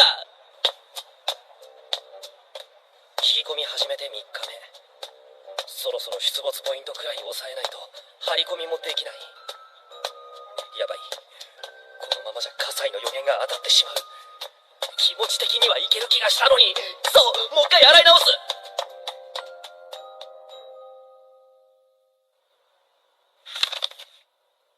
行きつけの店、7年前か。今も行ってるかな。お疲れっす。また内勤っすか？今はたまたま。もういいよ、お前は。冠城が来いよ。鈴原。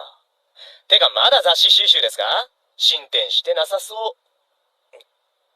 ちょっと当て外れたからもう一回復習してるだけだよ。でもすぐに巻き返すし、俺まだお前に負けるつもりないしな。尾上さん、そんなこと言ってなんか賞賛あるんすか？それは今から作るんだよ。俺、鈴原の情報持ってますよ。聞き込みしてたらたまたま鈴原の名前出たんですよね。だからついでにって。教えましょうか。なんでお前がそんな急に。なんか企んでんのか？やだな、そんなんじゃないですよ。ただ俺は今そっちまで手出す余裕ないし、それにどうせならもうちょっと張り合いが欲しいですしね。信用していい気がしない。でも情報は何でもいいからちょっとでも欲しい。このままだと連休取るのも申し訳なくなるし。お前今週仕事したっけ？連休？本気？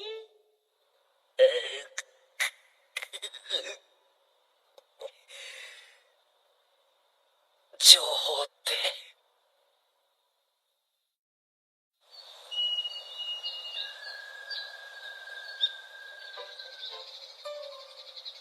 まあやっぱり嘘情報だったんだよな、これは。こんなど田舎にあのセレブな鈴原が来るのかって疑問はあったんだ。でも他に手がかりないしな。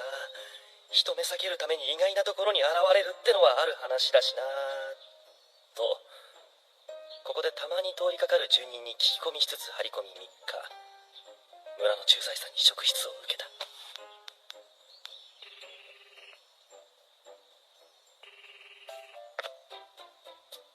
前バカだな。そんなとこに出るわけねえだろ、あの派手好きが。ですよね。ガセネタ捕ませねえなって。早く帰ってこい。はい。でもバスがなかなか来ません。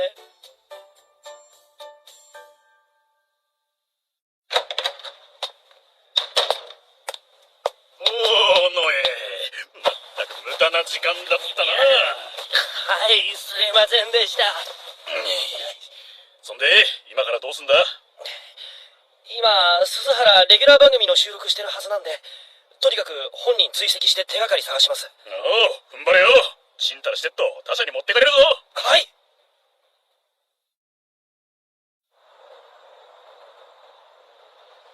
くそ、腹立つな。もう自分に、葛西に。あいつ何なんだよ本当に。いくら俺のことをライバル視してるからってどういう嫌がらせだよこれ。次会ったら絶対文句言ってやる。東北まで遊びに行ったらしいな。デスクに聞いた。お疲れ、間抜け。うるせえよ。そっちは調子どうなんだよ。連休ちゃんと取れるんだろうな。順調だよ。問題あるとしたらお前。その通りだよクソ。お疲れ様でした。あれ、鈴原と同じ番組出てるやつだ。収録終わったみたいだな。ってことは鈴原のお迎えベンツもそろそろここに来るはず。タクシーってタクシーあんまいねえし、やっぱ免許ないと不便。こっちの通りの方が走ってるかな。さっさと乗れ。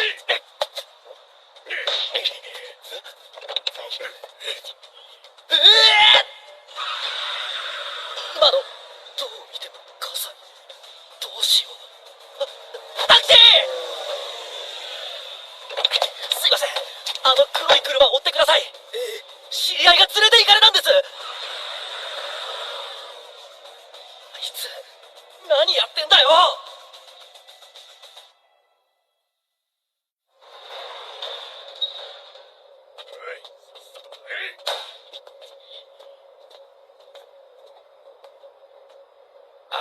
すいません。ここまででいいでしょうか。はい、ありがとうございました。あ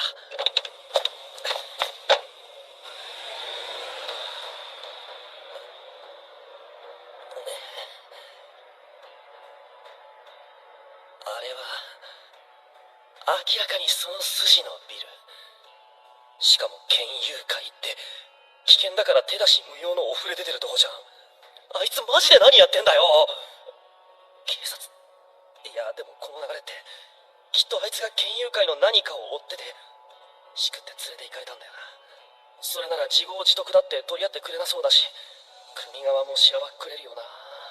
けどこのままほっとくわけにはいかねえし、だからって助けるにもこっそり入るなんて無理っぽいし。とりあえず冠城に伝えとこう。葛西が拉致られた。今 N 町の県友会ビルの前にいると。縁を待ってて何かあってからじゃ遅いからな。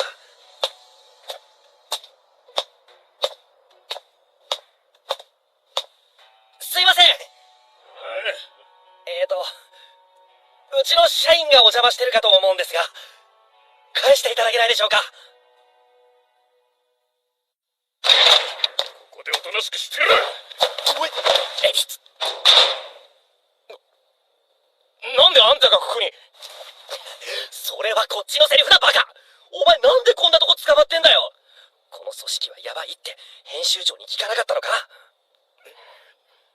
別に俺県友会そのものを狙ってたわけじゃないっすよ。石鍋県を追ってたらたまたま繋がっただけで。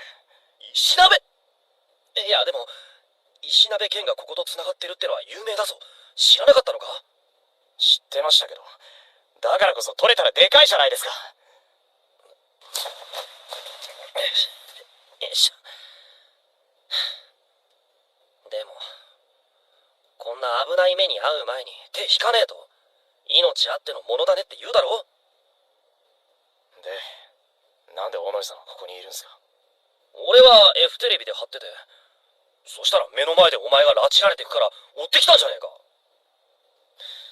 小野井さんこっち戻ってきてるってことは、鈴原の件嘘だって分かったんですよね。あ、そうだよ！お前騙しやがってこの野郎！あったら文句言おうと思ってたんだ！文句言いたい相手を助けに来ますか普通。バカですか。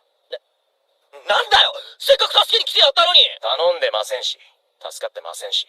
お前、なんでそんな態度悪いんだよ、俺にばっかり！俺が何したの？やかましいぞおめえら！ぶっ殺されていいか！すいません、静かにします。まさか本当に殺されたりしないよな？話した通りですよ。俺は前の会社の時、あんたに何度もスクープ先越されてムカついてて、だからいつか確実に任してやりたかったんです。それで今回あんたが無駄に張り込んでる間にでかいネタ仕入れてやろうって。そんな理由で騙したのか？まあ失敗しましたけど。そんなの他社に同じネタすっぱ抜かれるなんてよくあるだろう。俺だって何回もあるよ。そんなことでいちいち個人攻撃してたらキリねえだろう。そうですね。それが分かってんなら。分かってますよ。たまたま俺は尾上聡と同じネタを追うことが多くて、あんたは運よくそのネタをゲットした。それだけです。でもそのたまたまが重なることで、俺はずっと無能だって言われてた。また逃したのかよ。しっかりしやがれ、このボケ。使えねえな、給料泥棒。お前、ここにいる意味あんの？そんなの俺だってしょっちゅう冠城に言われてるよ。あんな優しいのと一緒にするんじゃねえよ。難しい。そんな大声出すなって。また怒られるぞ。会社行っても毎日ろくに話もしてもらえねえ。呆れたような冷たい目で見下されて、たまに情報取って帰っても小さいネタじゃ認めてなんかもらえない。どうにかして挽回してやろう、見返してやろうって走り回ってもまた先越されて、あんたの名前ばっかりが頭に残って。それってもういじめなんじゃ。それで前の会社辞めてうちに来たのか。そうだよ。俺はあんたに勝たない限りどんどんダメになってく気がして。だから汚いことでも何でもする。それで認められるなら。でもまだこの程度じゃダメなんだ。お前すげえな。は？そんな状態からそこまで頑張れんのすごい。てかその前の会社ひでえな。この仕事でネタ逃すたびそんな仕打ち受けてたら続かねえだろう。俺だったら辞めてるかも。よく失敗するし。よかった、うちの会社みんな優しくて。いやでも会社辞める勇気はないかな。また就活ってのも大変だし。でもお前はそれやったのか。あんた俺のことバカにしてんのか。軽い。なんでだよ、してねえよ。俺お前来てからずっとやべえって思ってんのに。すげえやつ来たから必死で食いつこうとしてんのに、バカにできる余裕なんかねえよ。てめえらまだくっちゃべってんのか。すいません。口聞けねえようにしてやろうか。すいません、本当にもう黙ります。兄貴、ちょっとね。なあ、俺たちマジでどうなるんだろう。さあ、あんた助けに来てくれたんならなんか策ないんですか。そんなのあったらこんな無茶しねえよ。でしょうね。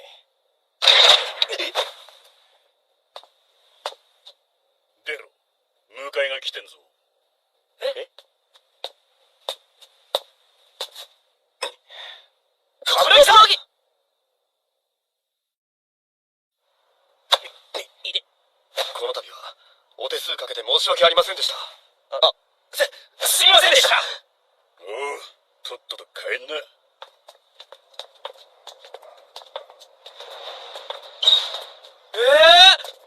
ってなんであんなに簡単に返してくれたんだ。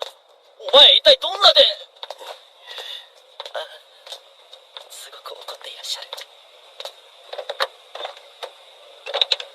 大野江くん、久しぶり。香織さん。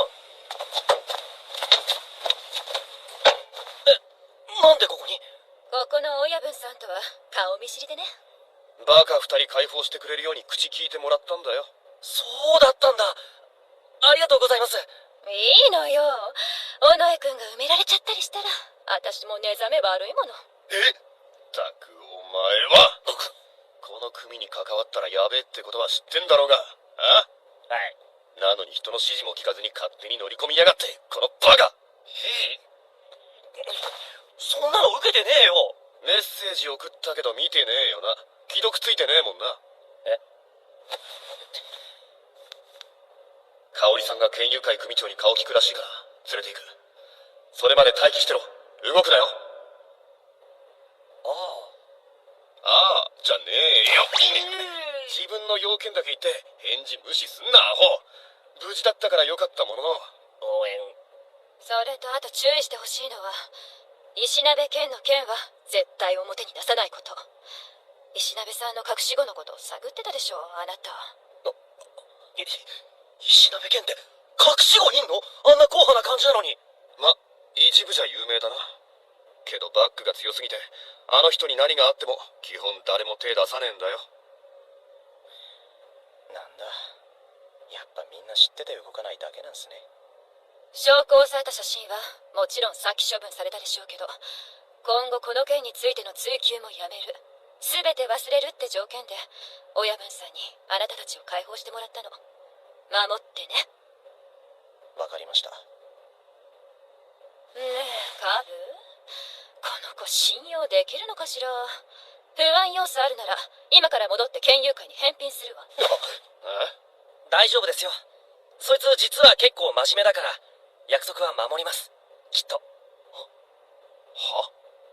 あらそう。じゃあもしものことがあったら大野江君に責任取ってもらうわね。おいエリカサイ、絶対守れよ。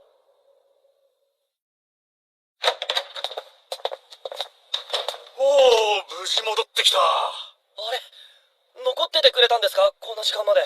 カブに聞いて気も冷えたぜ。まったくお前ら心配させんなよ。本当に頼むよ葛西。業界ルール勝手に破んのはなしだぞ。すいませんでした。反省してんならいいよ。じゃあ俺帰るわ、もう眠い。お疲れ様でした。カブもご苦労さん。うっす。今ので終わりっすか？説教とか首とか。お前みたいに使えるやつクビにするわけねえだろ。編集長がいいって言ってんだからいいんだよ。それより問題はお前だ、尾上。なんでですか？考えもなしに突っ込みやがって。それは俺は一応一人より二人で捕まった方が敵に対抗できるっていう考えがあって。なんだそれ、三本の矢的な。ずいぶんおとなしいな今日は。いつもみてえに尾上に絡まねえの？はい。なんか張り合うのバカらしくなって。で、お前に何ができたの？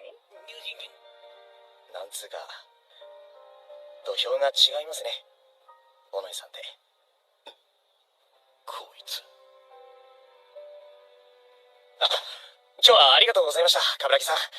あんなでかい組織に通じる手段持ってるなんて、やっぱり冠城さんすごいっすね。またこれからも勉強させてください。嫌だね。俺はそもそも後輩なんてめんどくせえし、あと二度と尾上を厄介なことに巻き込むな。次やったら今度は俺がお前を県友会に引き渡す。だからこれ以上うぜえことすんじゃねえぞ。はい、気をつけます。これ以上近づけてたまるか。危ねえ。木内さん意地悪。さて俺も帰ろう。おい尾上、俺らも帰るぞ。じゃあお疲れっす。おう、明日遅刻すんなよ、お前。しませんよ。お疲れ様でした。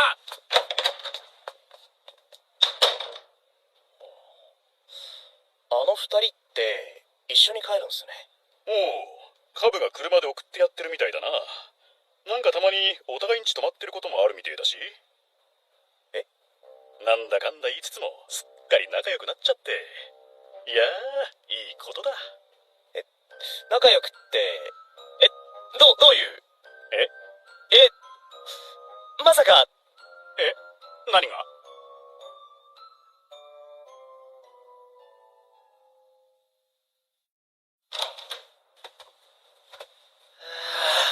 疲れた。長い一日だった。ああ、そういやお前、東北から帰ってきたの今日だっけ？そうだよ。そっからの県友会だよ。葛西にまんまと騙されてな。そうだよ。葛西のせいで散々だよ。くそあいつ。その割にはいつの間にか打ち解けてたな、お前ら。それは捕まってる時にちょっとあいつと話してさ。あいつ前の会社でだいぶ苦労したみたいで、俺のことを恨んでたのもなんか理由聞いたらしょうがねえかなって。お前と前の会社が何の関係があるんだ？自分がなかなかうまくいかねえのに、俺が順調にスクープ取ってんのが腹立ったんだって。ああ、そういう。それならちょっとわかんねえでもねえな。なんでお前まで？お前は運がいい。だからどういう過程取ってても大概のことは結果的にうまくいくんだよな。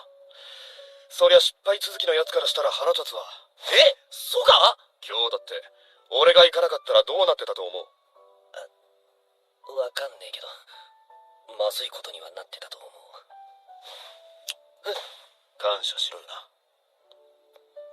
してます。ありがとう。素直だな。気持ち悪い。なんでだよ。本当にしてんだもん。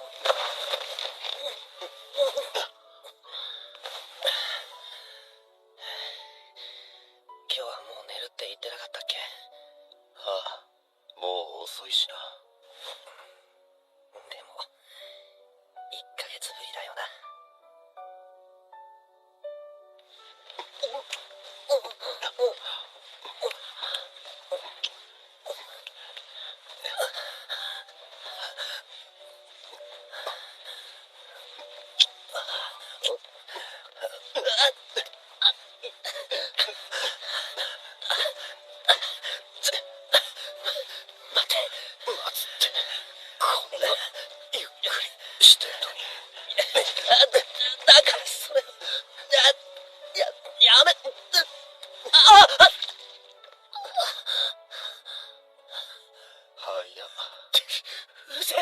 久しぶりだからしょうがねえだろ。でも俺まだだからな。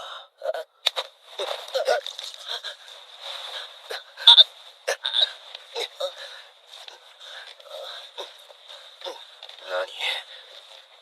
別に見てただけ。あ、そう。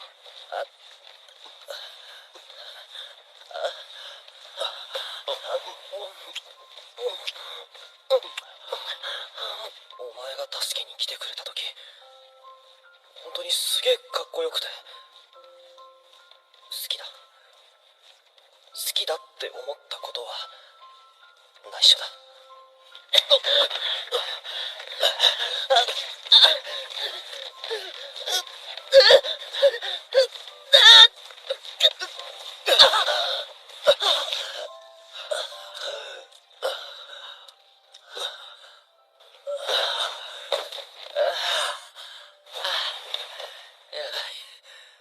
明日マジで起きれねえかも。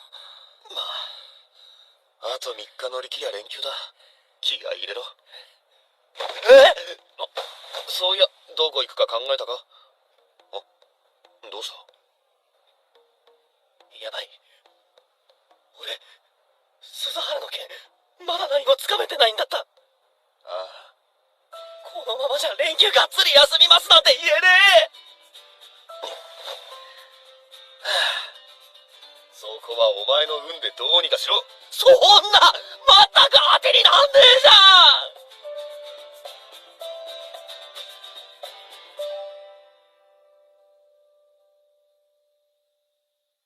specific thing you're sort of like unsure about.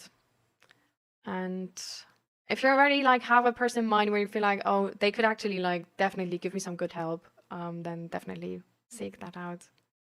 I think like people who know you, like, right, like you can always like still definitely on the table, like you can always talk to us here about this and get some help, but it's like I don't know which problem you have, right? But friends might just have more information on that, and it could be like an easier talk to get some help with this. But if you talk to your friends and you don't get the help you want, or you're not really happy with that help or whatever, then you can definitely come here and we just talk it out and take some time for that. Right.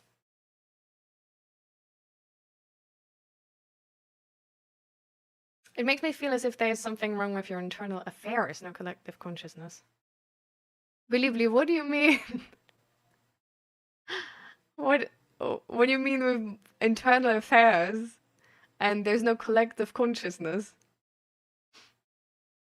Did someone say drugs? This is a way to start to be the first time chatter. Welcome, welcome. Oh, thank you. And hi, I am the 𝔹𝕃ℂ𝔻. Welcome, welcome. How are you doing? I'm glad that you're going strong and gonna better. How is your mental health initiative going? Already any updates on that?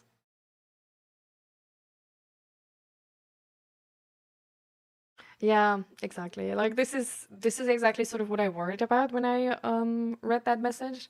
Because like banning these groups is like one thing, but it's not solving the root issue, right? So it's like I think banning can help because it's just reducing their public exposure, I guess. But it's definitely not a thing which should be done in like singularity. Like there should be other measures which sort of help to get whatever is the root cause resolved. So yeah, I think just having like better like education and immigration measurements would like really help. That they have an easy time having a lot of exposure with like the people from this like from the country they migrated to, right?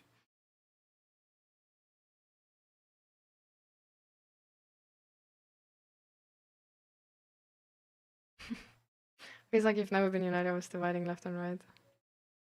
You mean the okay, believe me, I'm really confused what you mean though. Do you mean the government of like Europe? Sort of like the political situation in Europe? Or do you mean this chat? Or like who is the target group of the statement? Thank you for the follow, not Goku. Welcome, welcome.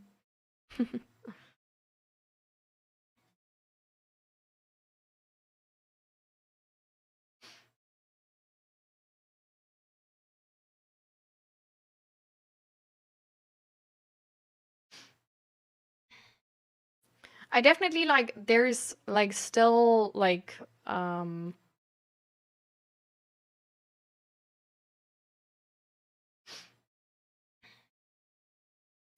there like groups, even if they're legal, of course, can still get funding, like for sure. But I like it's like I think you're both right. As the Laren and like Dre Turn Grey, like I do believe that like banning can help to like reduce the public exposure. In a way, but yeah, it's like not like in as like of its own, it's not gonna help. Like I do think it's gonna make the problem worse because like you say, as it's just gonna like go underground and then it's like harder to control. So, starting in January, we'll be doing education and support groups free of charge for the public, and I've called out some politicians about coming up with a healthy solution. Amazing. I'm so glad. I'm so glad you're gonna better. That's really cool.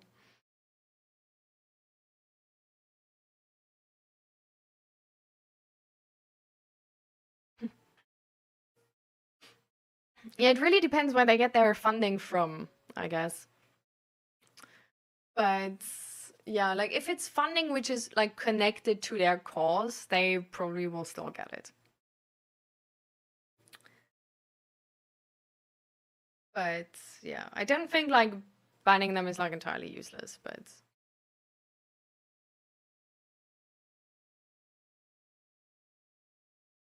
until I find a better solution, yeah.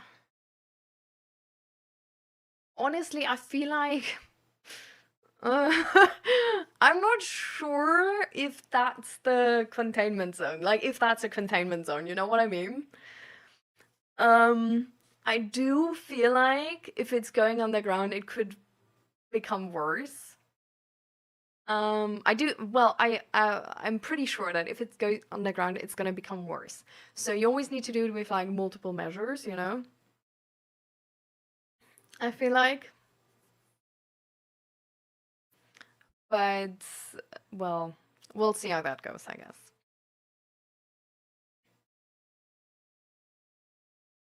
Thank you for the follow, Benz. Welcome, welcome. How are you doing? So for my area, I have a state house rep and a senator and a federal house rep and senator. Does that answer your question? My question? I had a question about this.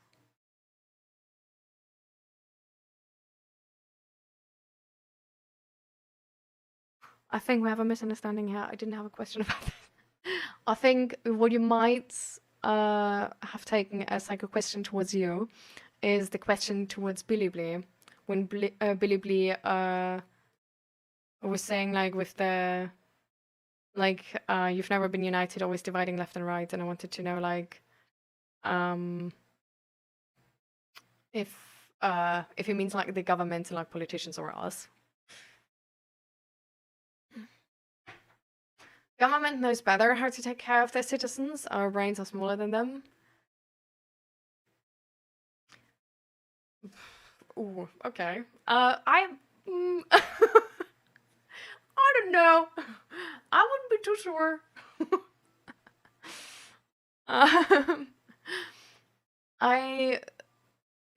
Well, the government is.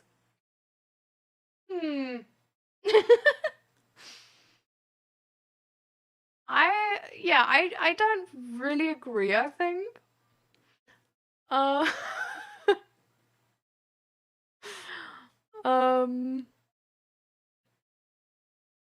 Like, I wish it would be like this, honestly. I wish it would be like this.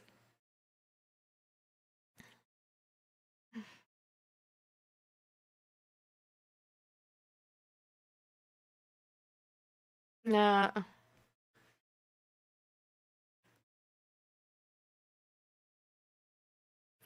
I just feel like the government is sometimes too far away from the people to make good decisions.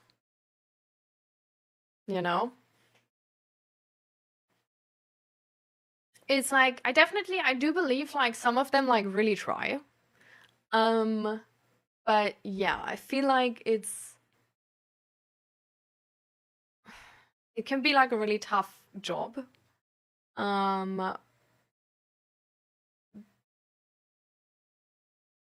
Because of how our government is structured, right? And because of how divided we as citizens are as well on things.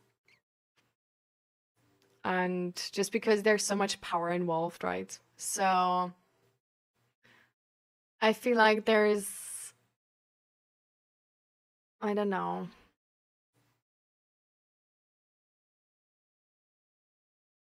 Do you know that thing where like there is like a new streamer and they like entirely don't know how like other streamers do stuff, but that's specifically what makes them so great, because like they do viewer games, they like actually talk to people, stuff like this, you know? And then you have streamers which are like the old rabbits, and who have this like big viewership and like don't really do like viewer games or anything or something like that. And there's like, I don't know, like there's good sides to both of them, you know? because one of them is like closer to the people, but further away from, I guess, like being a leader or something. And the other person is like closer to that, but not close enough to the people. So I think it's like a really difficult situation anyways. So I think that's also the struggle with governments. Also then just like the structure, right? Like they can't, like, even if you like vote the right people, they might not be able to like get through with like all of the things they want to, right? So hi, smart talkative. Merry Christmas to you too. Where I'm from? I live in the Netherlands and I'm from Germany. So medium government. Yeah, a mix of both would honestly be amazing. Just having some like... A mix is always amazing, honestly. Like just a mix of young and old people, a mix of all types of ethnicities, a mix of all like financial groups. I don't know, like having a mix of people to make a decision for all people is gonna be the solution which is the most informed.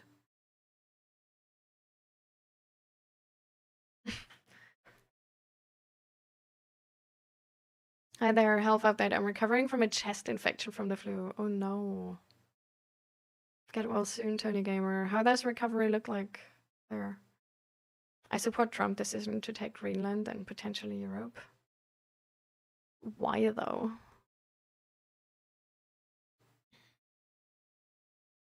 That's great. So you're from the Netherlands. Yes. How you doing? How were your like past days and your mental health? Smart talkative.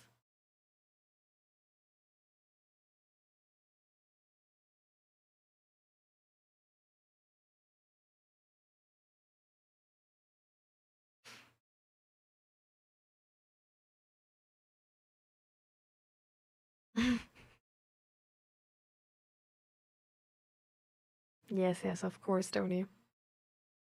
You don't have mental health? I'm a crazy psychopath. I was about to say, what do you mean if you don't have mental health? Like, everybody has mental health.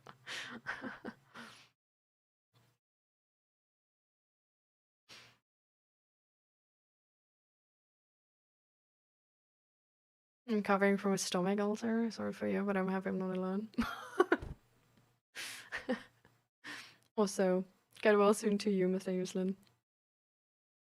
Do I know Patrick Bateman? Wait, I've heard that name before.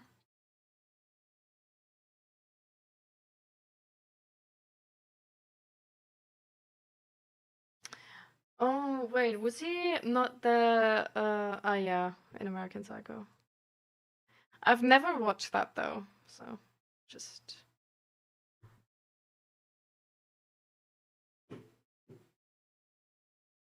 You're exactly like him?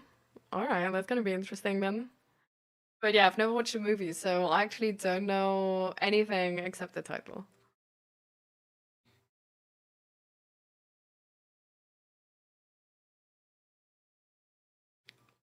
Hassan? What?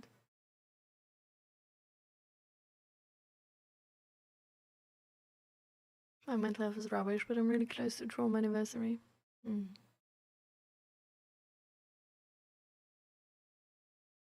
So...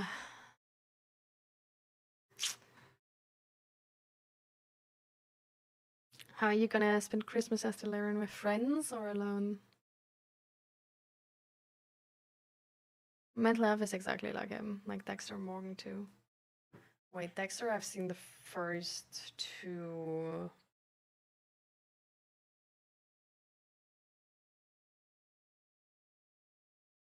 The first two episodes, I think.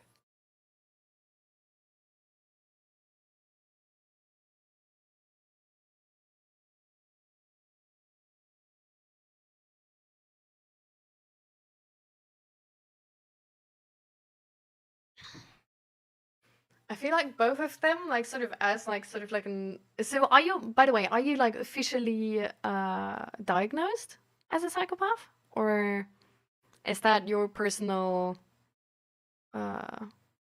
yeah, like, do you just feel like, damn, I'm exactly like this, so I have to be a psychopath, or how's it going?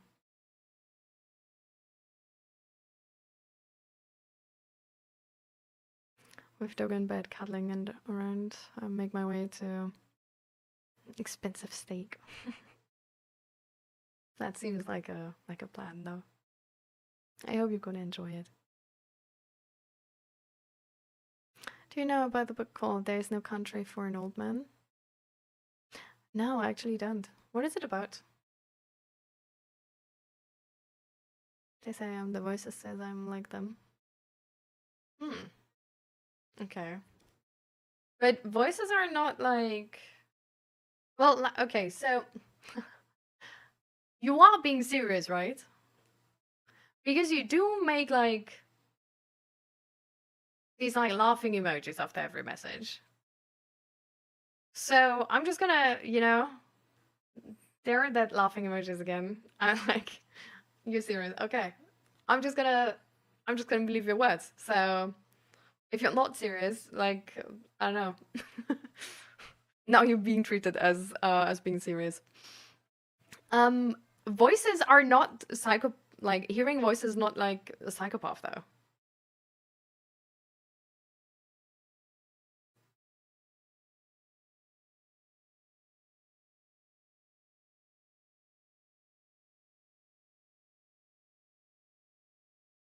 Yeah.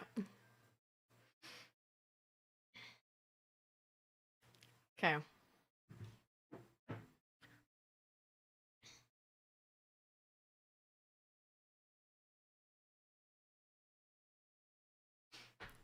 Oh, well, I love food. It makes me feel better, but it's my kryptonite because I'm an emotional eater. Oh. That's tough.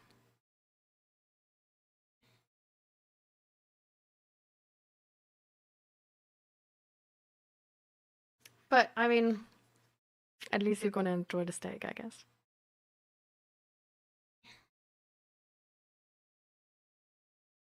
We don't have outpatient clinics for psychologists here. Instead, there's a unified department called the Abnormal Human Research Center.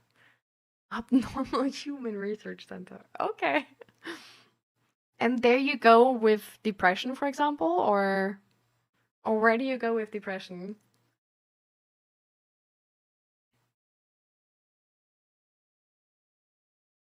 What was the difference between the two paths again? Wait, let me look up. We talked about this already, low-key recently.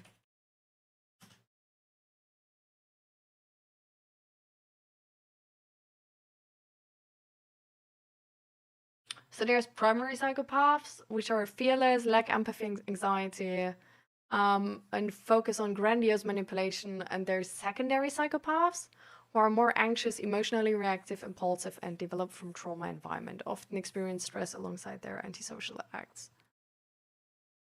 Says AI. And Psychology Today.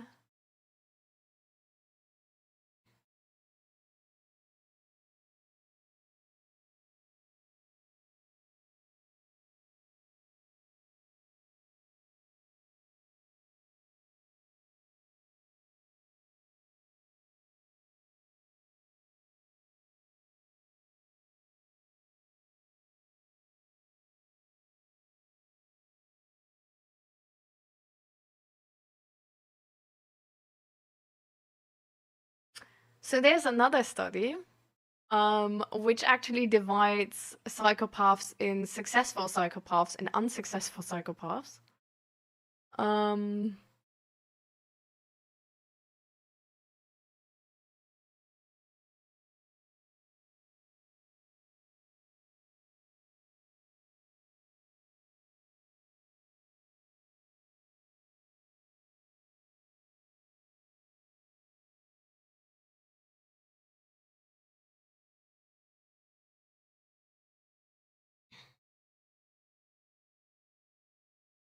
Hi, Grumpy. How you doing?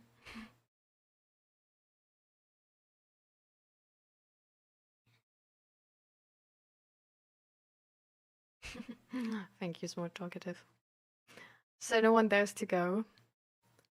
Oh, yeah, I bet. I mean, if it's called like Abnormal Human Research Center, and that's where you're supposed to go with depression.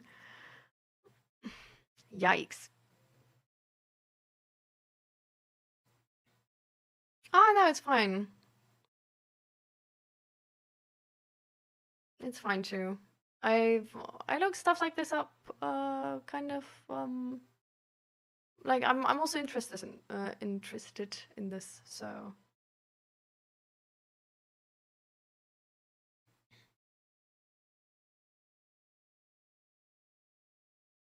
Are you a psychologist or a doctor? I'm not a psychologist or a doctor. I am just here as a informed person in the capacity as like having gone through a bunch of mental health problems myself, and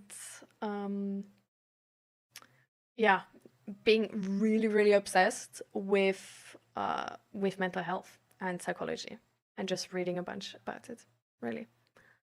But this is no professional help.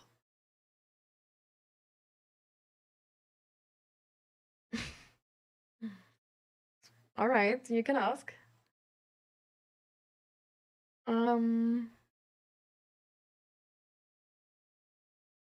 So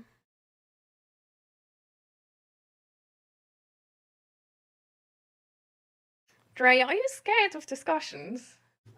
Like every time we sort of like strike a new topic, you're like, watch out everybody, like this could strike a new discussion, like let's not get into this, guys, please.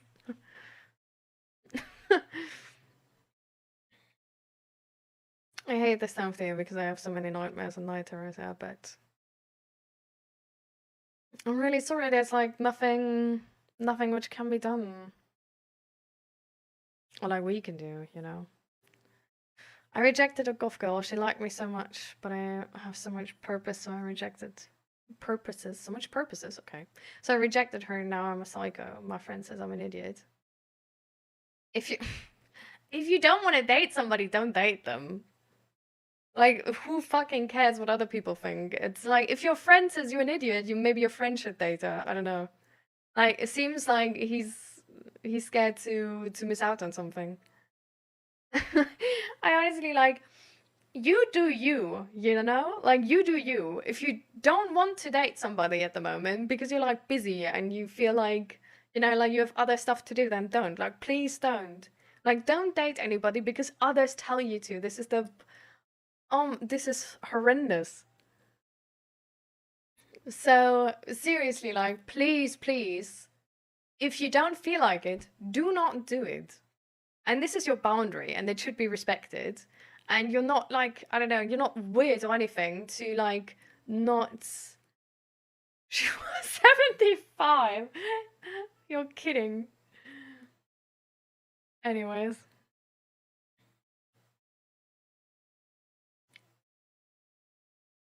You feel like you've been here before, feels familiar and cozy. You're cute.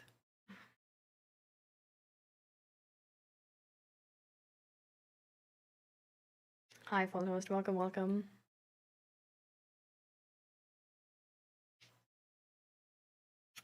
You mean me again, Smart Talkative? Or with where are you from?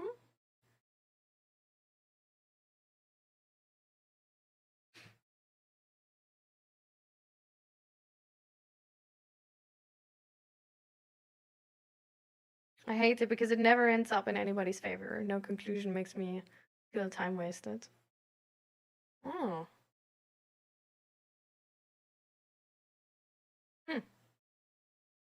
But isn't it still useful to learn more about the other person's opinion?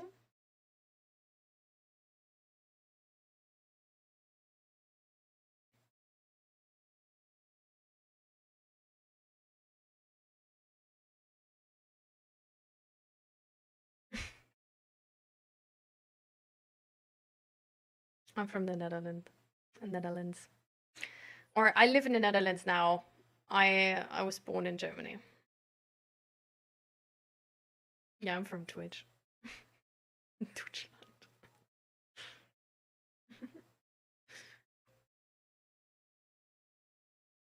Yeah, I like the Netherlands too.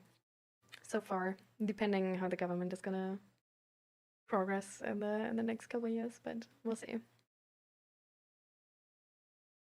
My favorite accent. German. Okay.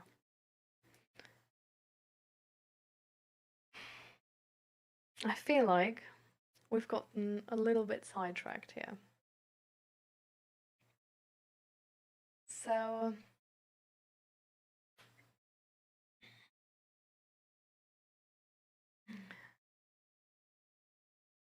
is there any specific mental health topic we want to talk about? Or does anybody still want to share how they're doing? Doesn't need to be anybody's fault, guys. Everybody is taking part in this, and it was also my fault. So it's like, even if a smart talkative started it, it's still, well, I entertained it too. I was just so yeah, you're definitely not a fraud, for sure. Thank you for the follow. Welcome, welcome. How you doing?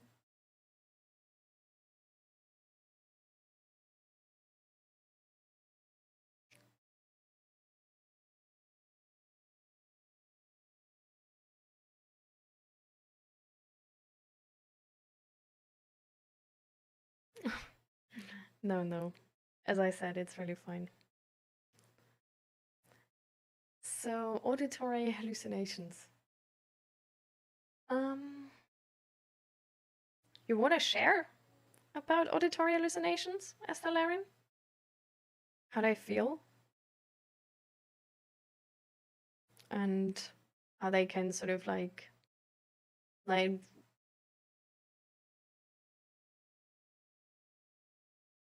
how they sort of show, for example, just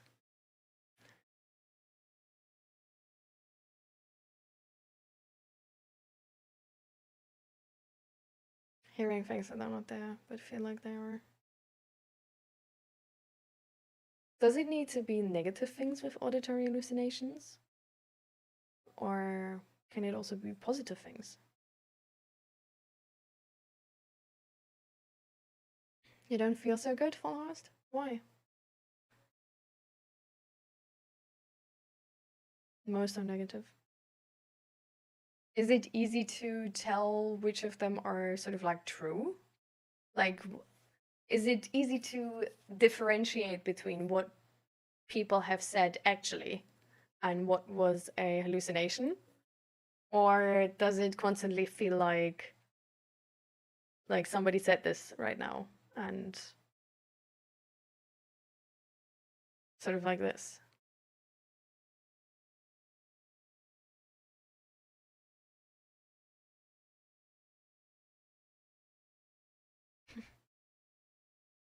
To you also a great Christmas, smart talkative. To something else from piano. I mean, I can put lo-fi on, but this is, in lo-fi is probably also a bunch of piano, so. This is the Winter Jazz Cafe. Well, we can put this one on.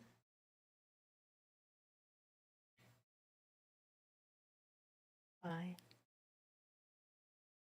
It's really hard to make the distinction between what's true and what is a hallucination.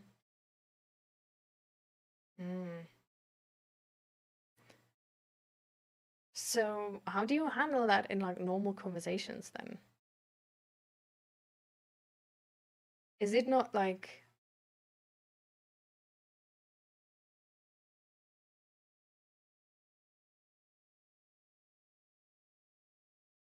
I don't know, like, is it not like super hard to just communicate with somebody because well, okay, how constant is it? Like, how often do like auditory hallucinations happen for you? Is it like the entire time, or?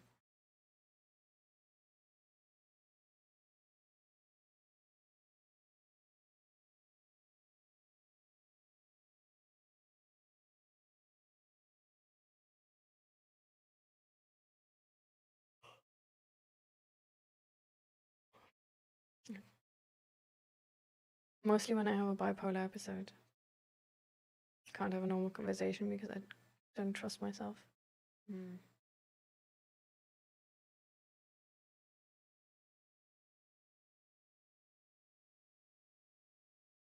Seems really exhausting, 𝔹𝕃ℂ𝔻.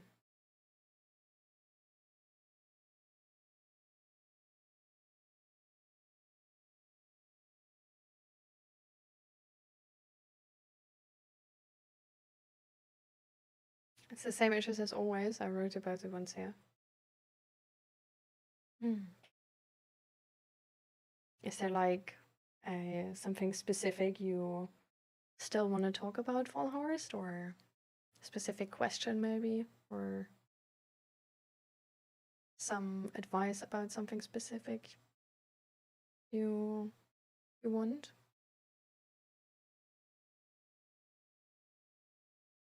Hi, Arif. I live in the Netherlands, so you've gotten in really dangerous situations because of your hallucinations. Oh, damn. So, how does that happen?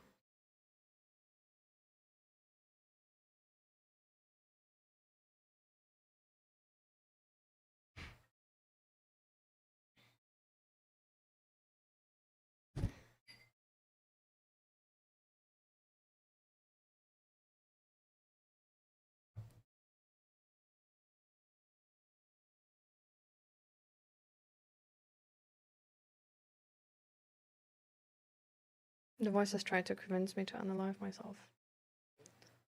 Whoa, shoot.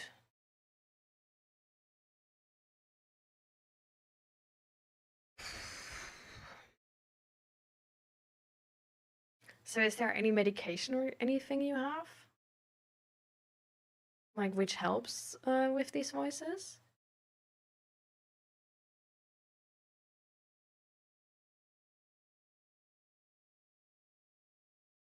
Mm-hmm.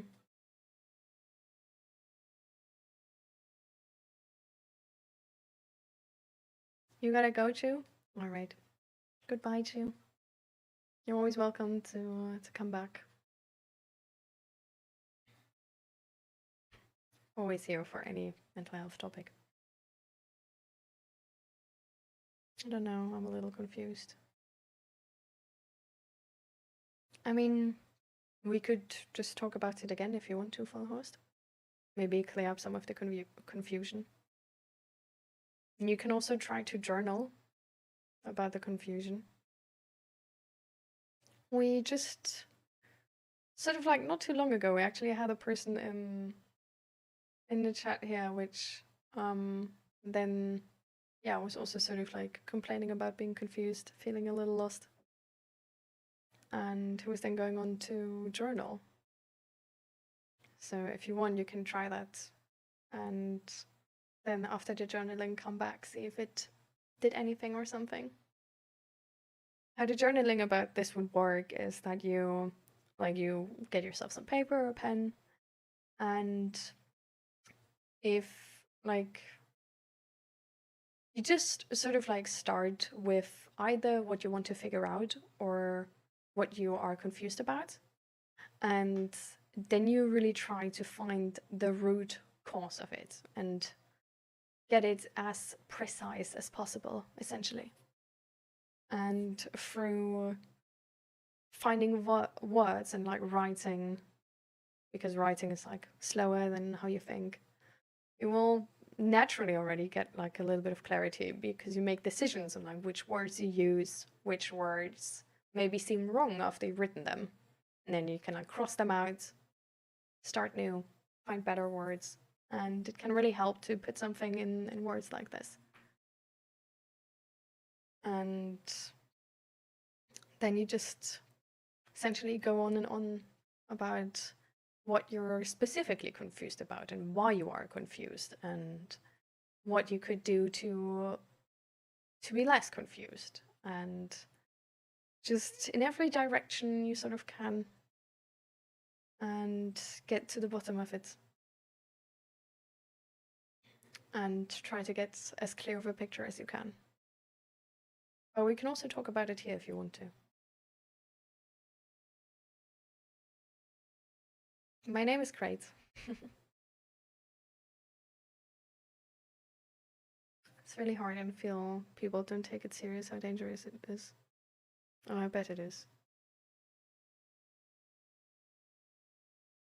The antipsychotic meds in a low dose make me sleep, and sleep resets the brain. Wait.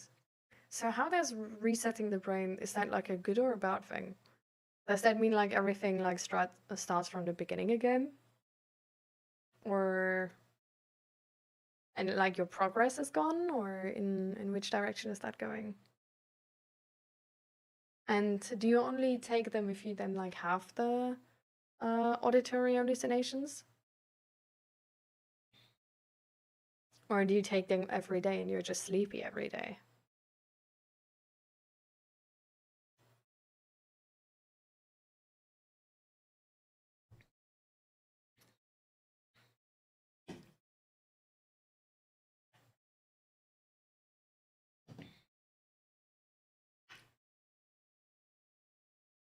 It's good if I'm manic because it also stops the manic episodes. Yeah, I guess that's good. Sun is shining in now.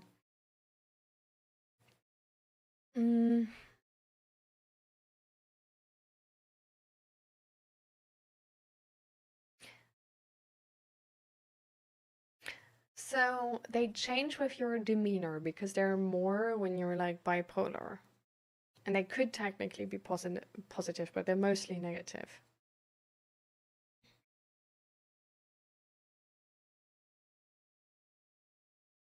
Is there like different voices? Like sort of like that the voices you have like different personalities? Is that a thing?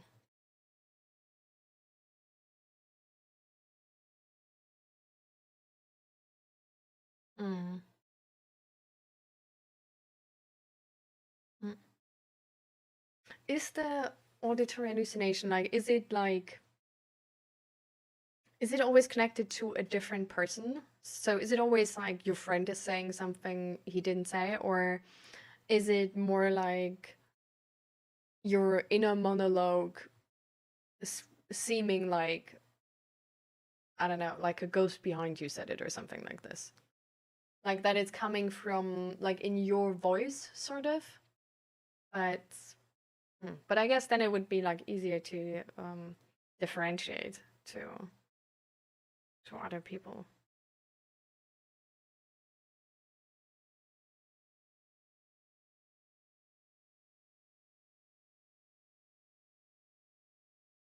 It's an outside voice lower than mine.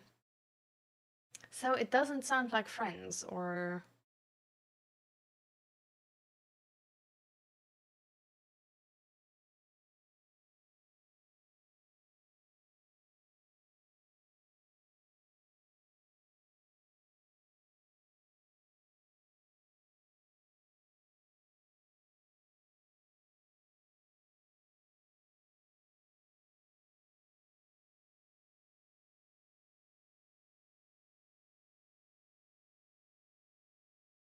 It's almost as if I hear my foster dad talk and I hate his guts.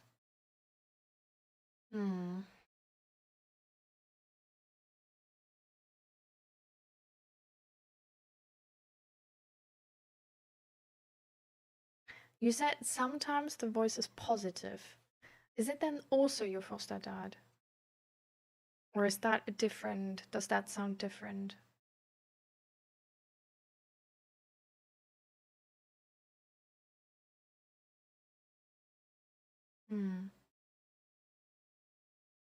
No, that's another voice.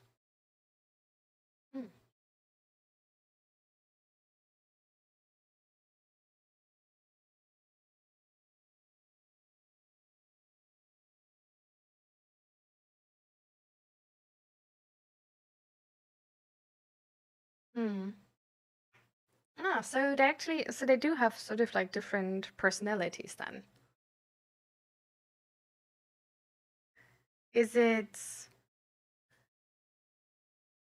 Well, like, I don't know much about like auditory hallucinations, right? So you tell me, but Have you ever tried in like with like therapy and all to like give those voices names and like focus on the person which is like the like positive voice and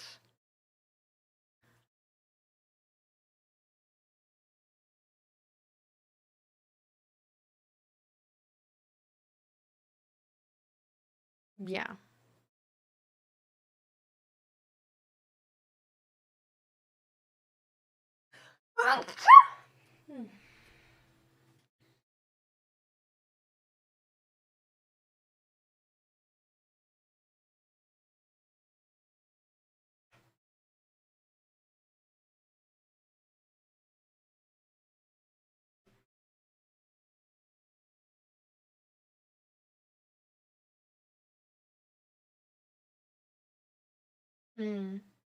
No, I bet it's rare. But I just sort of thank you. I wonder if that's something which is trainable, you know? Like again, I don't like I'm not informed about auditory hallucinations, so I don't know how that works. But I just from how I sort of like understand mental health problems, like other mental health problems, for example, also like body dysmorphia, there's like sometimes with body dysmorphia, there's sort of like this like inner voice, which is like really, really mean. And for me, it I don't know, it helped to sort of like differentiate my inner voice with like and put like personalities on it, because in that moment it really was like way easier to understand like, oh, this is the like mean voice talking now, and I'm like, whatever this voice is saying is like lying anyway, like I'm not gonna listen. And but then also noticing like, okay, what is actually the nice voice saying? And like sort of like I don't know how to like describe it, because with inner voice is not as like there, right? And I don't know if that's like how it works with auditory hallucinations, but I don't know, like to me, like for me it actually helped to like I was able to build that positive voice, and I was able to sort of like get that like negative voice more like out of my mind, out of my sight, by putting that personality on it, because then it was way easier to understand what's going on right now in that moment, because sometimes it was really just like you felt like, okay, like is this now true, or like is this now like should this like help me now, and this is something I should change, or you know, and like, okay, this is just like really negative and like really unnecessary. Because sometimes, I don't know, I feel like if something is just plainly negative, or if it's honest, can feel hard to decipher. And yeah, it was way easier when you put like a sort of personality on it. So remember, being manic, you're already really chaotic and hardly have control. The voices just blend in. Oh no, I bet. I'm not like, it's definitely like, I'm not gonna pretend like this is gonna be a solution where like, oh, like just try that because it's like so easy and like it's gonna fix you instantly. Like, no, please don't see it that way. It's more of a thing like, I wonder if this is a skill where like if you were to build it in like sort of like good phases, how that would change the impact of the auditory hallucinations in situations where you're manic. Because I wonder if it's like, I don't know, like usually when you build something actively, it's sort of like you also have it passively to a certain extent. So I just wonder like, if at all, and I don't know if that's possible to like build up the positive voice. And if that then in like bad episodes will still translate to some extent, and I don't know, like maybe you have like positive voices then. But yeah, like I don't know if any of that works or is possible or whatever. It's just a thing where I feel like that would be really nice, you know, like that would be really nice. And I don't know. Yeah. No, it's definitely not easy for sure. But sometimes to me, honestly, like I don't know if that's how it works for you, right? To me in therapy, it's the worst moments were actually the moments where I felt stuck, like I couldn't do anything. Because I really couldn't care less if I have to do something really hard. But I just need to know that it's gonna do something, and that it's like any type of progress is being done, I guess. So I guess it was more from like that perspective of mine, being like, I really hate when I can't do anything, so I just find whatever and do that. But I can understand that when, I don't know, if you don't work like this is not really giving you peace, but just more work.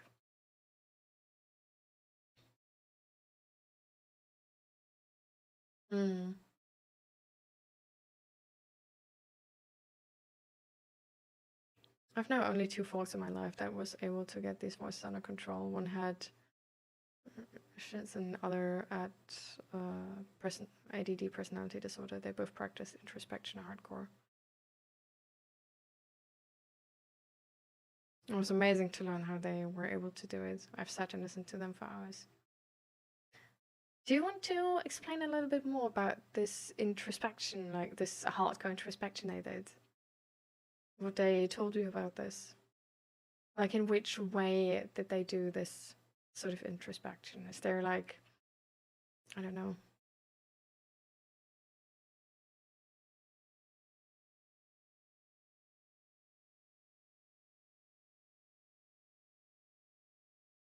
Because I would definitely be interested in, I mean, I don't know, like maybe Esther learned too. I just can't do anything. How do you feel with that feeling if you can't do anything? Like, is it so, like, is it such a negative feeling as for me?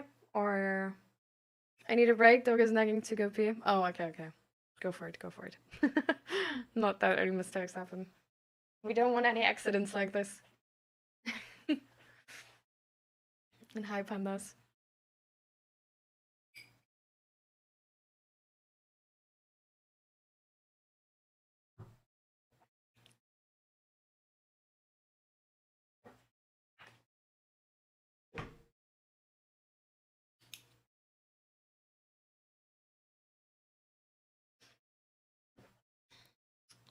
Do you guys quickly want to help me with what the topics have been for stream so far? Because I'm unsure how to phrase the first sort of like bigger discussion we had.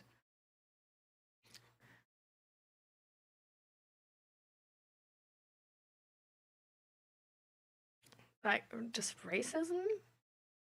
But I feel like that doesn't pinpoint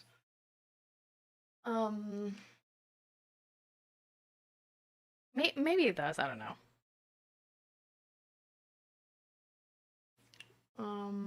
And then we had, let's just say like racism and migration or whatever.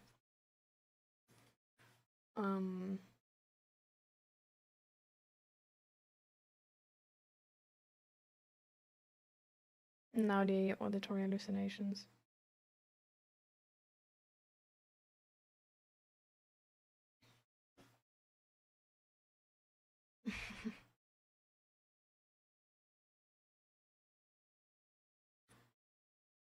They did it where they search within their mind. Though from really a mediation style or a meditation style? Meditation style, probably, right? Similar to EMDR mixed with monk.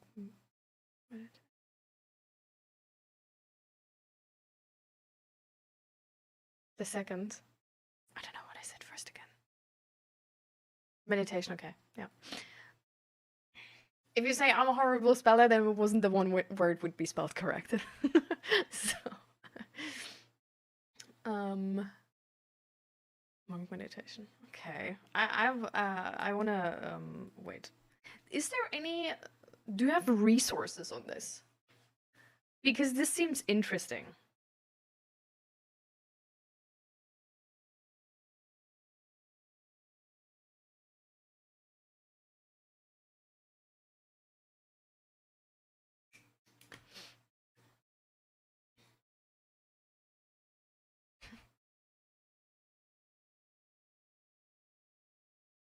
Took a lot of discipline of themselves to understand what was going on within themselves.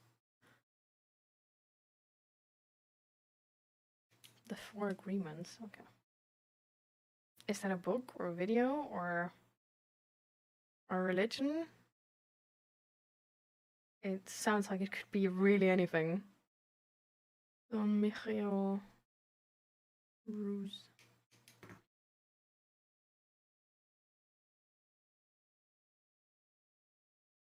Seems really interesting. Okay.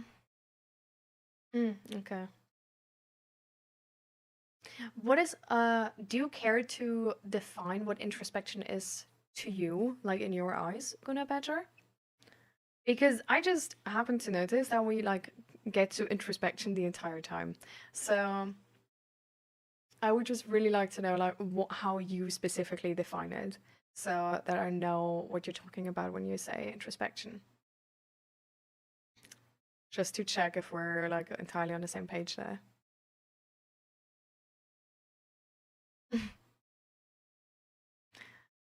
We actually, true, we don't have poggers because I had poggers with the emotes now, like with the poll emotes, I think.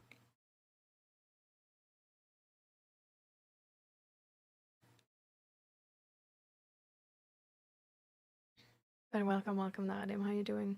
I'm glad you're here.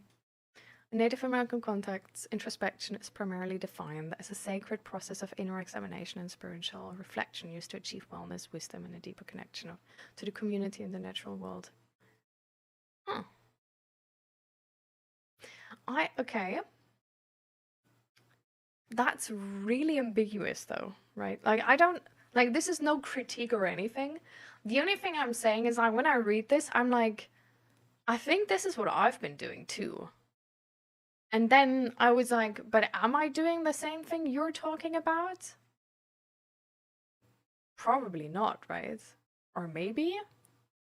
So just like, there's so much left for question still, because it's not like one way of doing things and describing like a very, very specific way, right?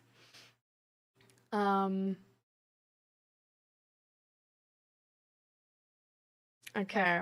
So it's essentially like the thing how therapy works.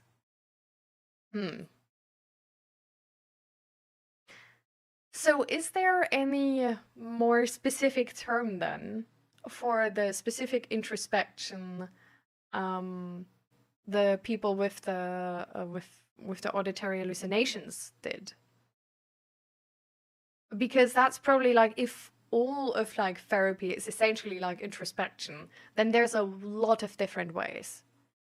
So I would really love to know like what were the ways where like this is like one specific way which worked for you, for example, really well, and what is like a specific way which worked for them really well, but just like a specific technique to the introspection or perspective or something.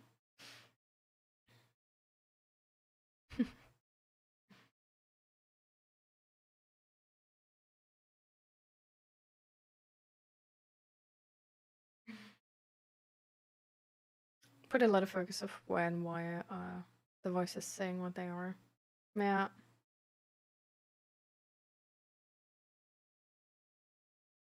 yeah, this, I'm like, I'm Loki. I don't really know how to explain this, but I'm like disappointed by this answer because I'm not surprised. You know what I mean? Like, it's a thing where I'm like I read this and I'm like, yeah, that's what I've been doing. Like, shit, this is not like, this is not gonna, like, this is not giving me anything new. Like, there's like, yeah, like, I guess I could have guessed that part.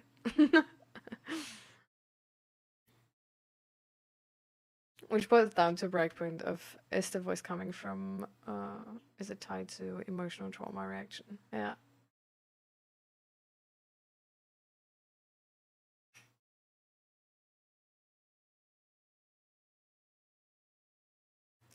Yeah.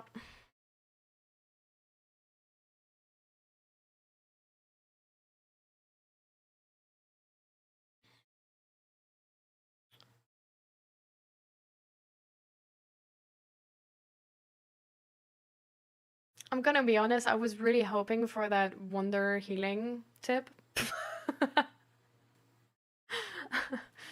um I'm of course like I'm also pleased that it's not different to what I've been doing, right? Because that means I'm doing good. But at the same time I'm like, damn, so this is really just like you gotta put the work in, takes time, takes a lot of different, you know.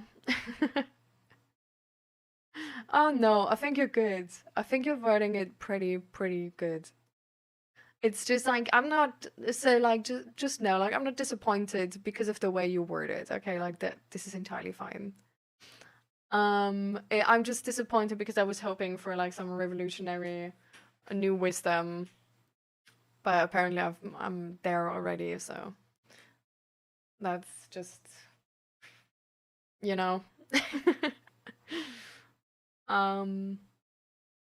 But yeah, this is really like, this is really something where I think, like, knowing now that this is what you define as introspection, I'm low-key obsessed with introspection, so I need to second your recommendation on this, like, full-heartedly now, because this is specifically what's sort of I'm doing, and how I'm getting to, how I got to the results I have. Because it's just, I don't know, I feel like introspection is it's essentially like, yeah, like getting to the root cause of whatever you have, right? Whatever is going on, like just getting to the root of it. And I don't know, it helps, like specifically me, like coming from this like autistic gifted sort of like mindset, right? Like I'm very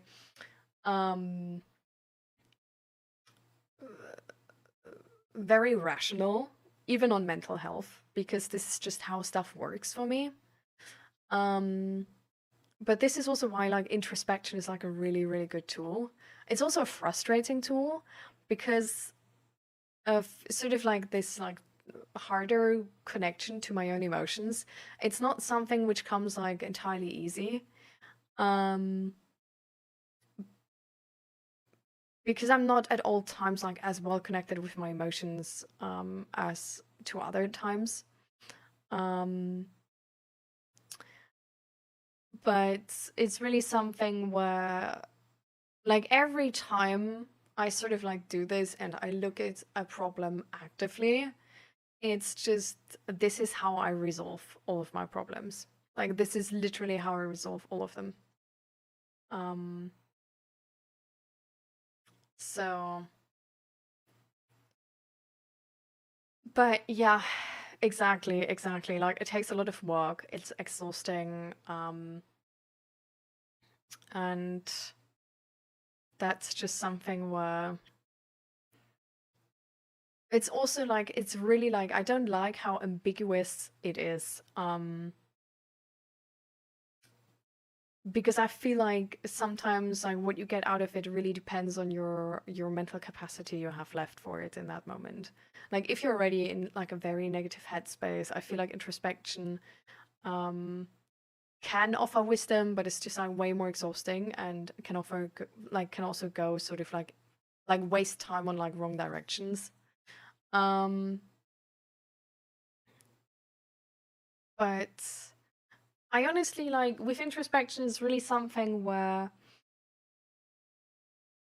I got sort of like really comfortable with my mental health through introspection, because it's just I'm like really curious. Just like curiosity is sort of like the driver for like how I keep my mental health good. Like every time there's like something going on and I don't know why, and sort of like why I'm sad or whatever, I'm just like curious and like trying to find out why that worked this way, or if there's like a bigger emotional reaction to like a specific situation.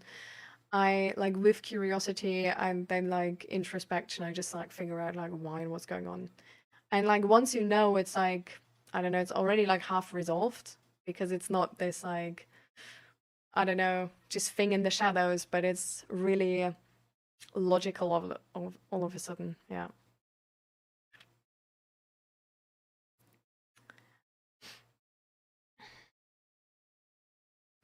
Look in Discord daily life. Ah, yeah, okay.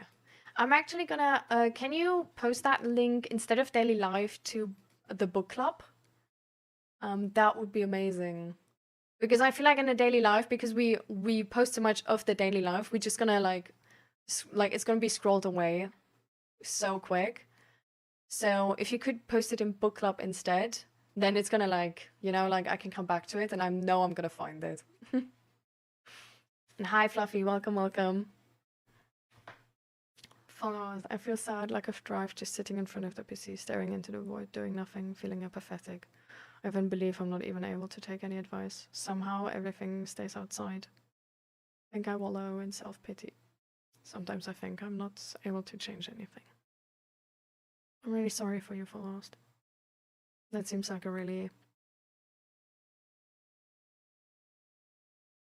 shitty situation.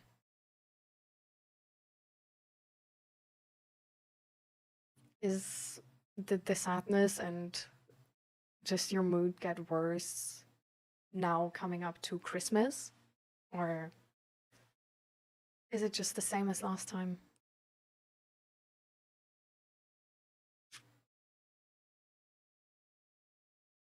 For agreements are be impeccable with your word. Ooh, okay.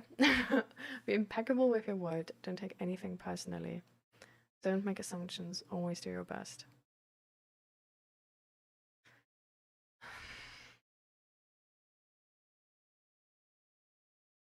I'm gonna be honest.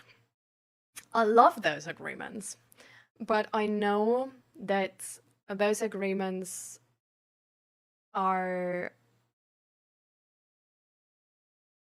also perfectionistic, you know what I mean? Like, it's agreements where, like, be impeccable with your word you will never achieve. It's a thing you will never achieve. And even if you technically could, I guess, be impeccable with your word is probably also connected to communication going well, right? So it's one of those things where it's like really easy to have this like moving goalpost situation. It's not about perfect. Yeah.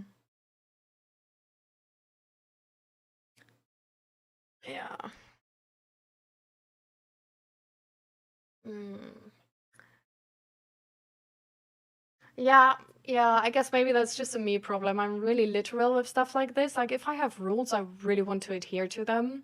So if I would take these 4 agreements too hard, I would low-key bully myself if I'm not perfect. Low-key, I have exactly those agreements. Low-key, I'm already bullying myself if I don't achieve them. Because these are like, be impeccable with your word. I have like really good communication. It's definitely one of my like priorities. Don't take anything personal translates to me for to essentially also don't make any assumptions, because in that moment where you take stuff personal, you're interpreting the other person's opinion, and that just might be wrong. So don't make an assumption and just asking, hey, is this an insult or something like this? And having that like benefit of the doubt for the other person, that whatever interpretation you have might not even be true, and just taking a second to question that. Second thing. And then always do your best. Yeah.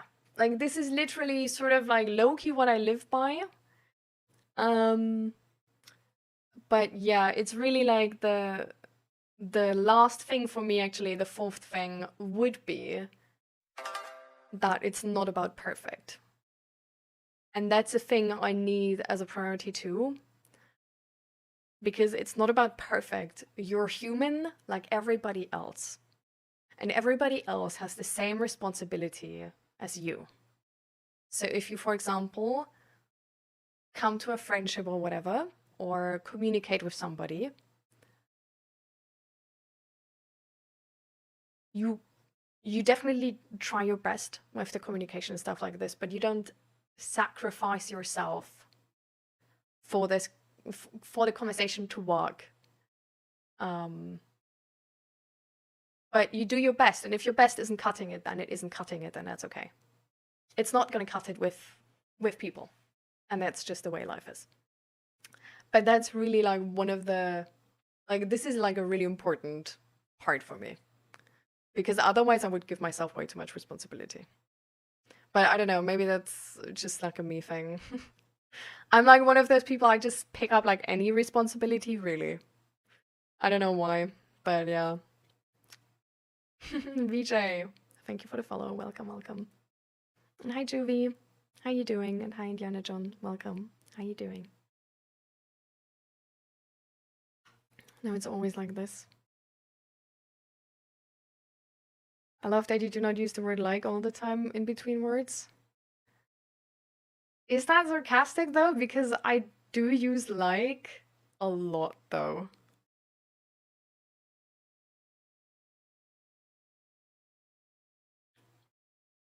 I always learn to touch on voice chat, share what all worked for me and what I've learned from others. I've always felt like I don't belong in the world.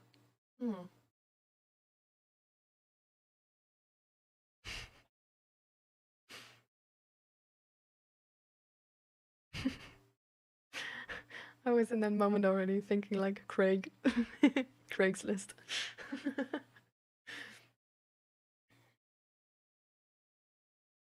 Had to be happy like me? Oh, easy. You just get mentally stable and then.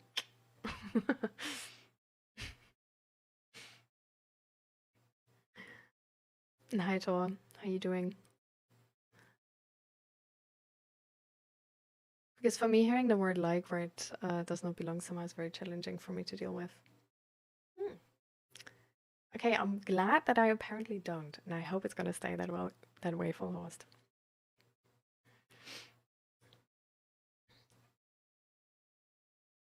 But thank you for sharing, Oguna Badger, by the way. It's not just a you thing, especially around Christmas. I'm the one who has to hold everyone's shit together, even if they don't realize they are the problem. I don't know.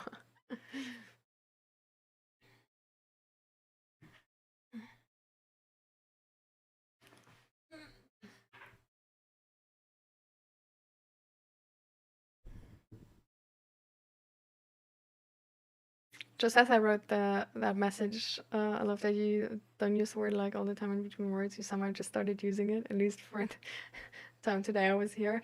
I mean, to be fair, like now it's in my mind, right? So I'm gonna like, you know, I'm like trying, but now it's like at the top of my mind. Did I just say it again? Oh no. Yeah, I'm trying.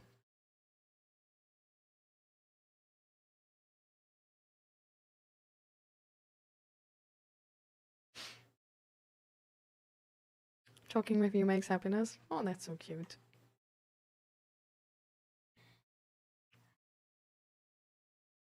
But how are you doing, VJ? And how are you doing, Juvie? I'm doing personally, I'm doing all right. It's not great though. My therapy is coming to an end, and it's, I don't know, I'm really sad that I'm not gonna have contact to my therapist anymore after that. Because I don't know. We really had a great vibe and great humor, and this is just something where, I don't know, not a lot of people can match my humor, specifically because I'm so obsessed with like psychology, right? And it was really just like, you know, like 2 psychology students in a bucket. And exactly, like, it's the goal of therapy to end it. And I'm also like happy because I don't really need therapy anymore. So I'm happy that I just get the time back, you know. But yeah, I'm like a little bit scared that like if I'm gonna end therapy, like what if things will get worse? Like what if things will get back to before? And I don't, like, when I logically think about them, I don't think that's a real option. Especially with me and how I just work, sort of. But it's just, I don't know, I think it's just a thing where having something so important to end is gonna make you a little bit insecure, you know? So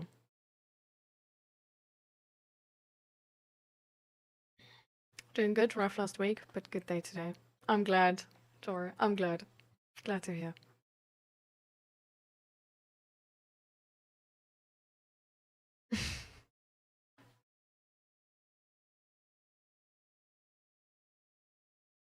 It's my mind. No, you feel how it feels for me.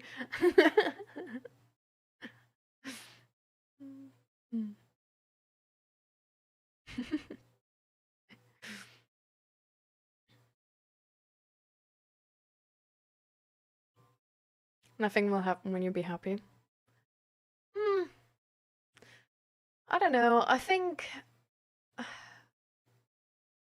in life we're not supposed to be only happy. Like, I don't know, maybe unpopular opinion, but I think all emotions are there for a reason. And I think if we try to only have like very specific emotions, we're probably suppressing the others.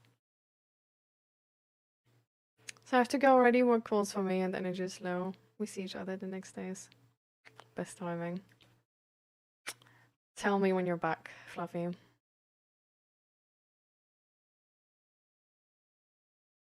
That's awesome. It's always possible to reach back out if something does happen. Yeah, I'm not entirely sure about the system though, so like it's really, I don't know, it's weird.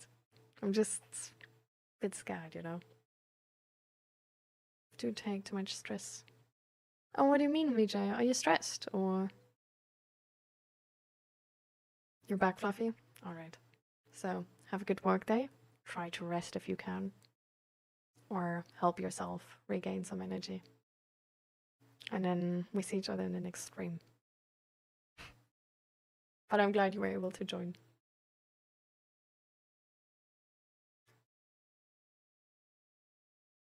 But sometimes we just need a friend to talk to, not necessarily a therapist, just someone we can vibe with. Yeah. Well, it's not like I don't have friends, right? It's just, I do have to say, the vibes with my therapist are unmatched so far. It's like, we just, yeah, I don't know. Like, we just matched really good, I do have to say. Like, with my other therapists, it's like, because I do have like a system therapist as well, and I had like a different therapist before, and I also got to know the like head therapist and the psychiatrist, right? And I also got to know a different therapist at a different institution. All of those people, it's like, I wouldn't mind. I would be like, oh, thank you very much for your service. See you, hopefully never. You know, and not hopefully never because I hate them, right? But because I hope I don't need to go back to therapy, right? But with him, it's just, he he's literally, he's so close to me. He's so close to me. We are matching on so many levels. Like, he's into D&D like I am. He's into League like I am. He's into psychology, obviously, because he's a psychologist like I am. Like, he's himself not an expat, but he has an expat partner and is like involved in that space and how that is. He has a little bit of troubles with his family and because of politics and stuff like this, and like still figuring that out, how that works. And it's just on so many levels, we're so much alike, and I don't know. We're both those people which are like every time in therapy when we talk about something, we're like matching on an intellectual level like really well. And we're both people which are sort of like very respectful of boundaries, but at the same time, we like to challenge the other person where it's like, okay, like not like overstepping boundaries, but just with things where it's like, you know, the stakes are low, but it's just one of those things like, okay, well, let's see then, shall we? And that's just, oh, I'm gonna miss it. I'm gonna miss it.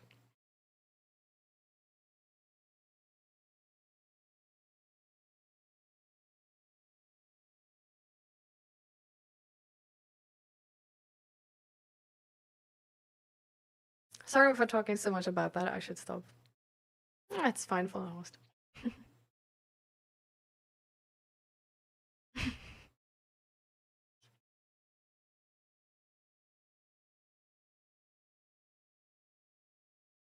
Ask if he has a brother. A non-therapist twin of himself. That's the part though, like he does have a brother, but it's not in the same political party as I am. He's not like him. Nope. Nope. Entirely different. Entirely different. It's like I just need to start befriending psychologists, low-key. Like, don't get their patient, but like befriend them, you know? Like, I should just get like coffee in like the basement of like a psychologist building.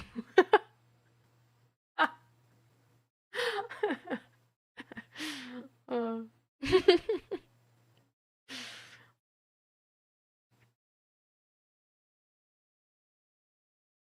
Pretty things like talking and taking care, that makes good way of understanding.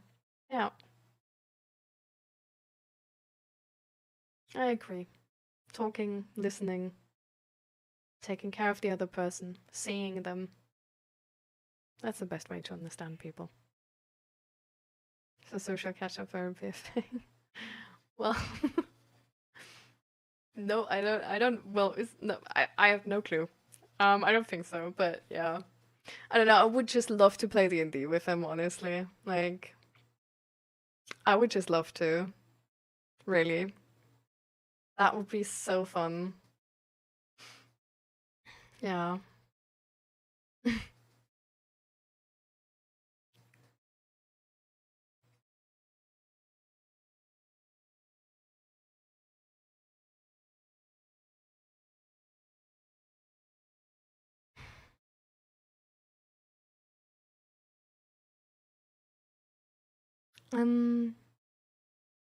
I think I do want to come back to Follow's message before, which, well, with which we started, right?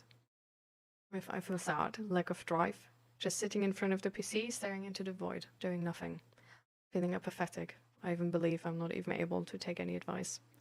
Somehow everything stays outside. I think I wallow in self-pity. Sometimes I think I'm not able to change anything. Because I feel like this is not a thing which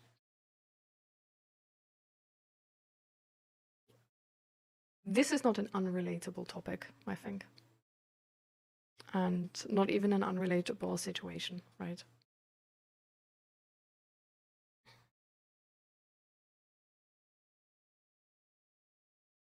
But I do think that it's a very tough situation, you know?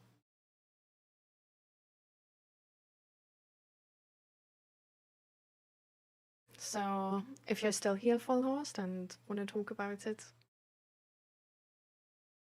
a bit more, I think I would make the time for it.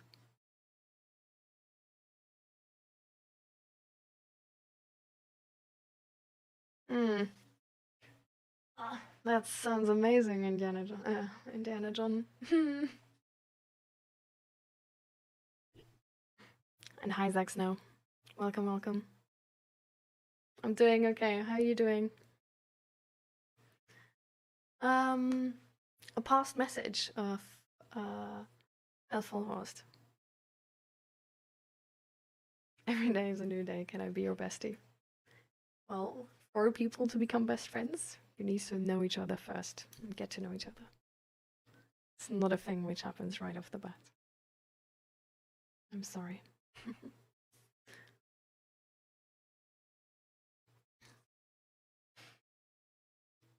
So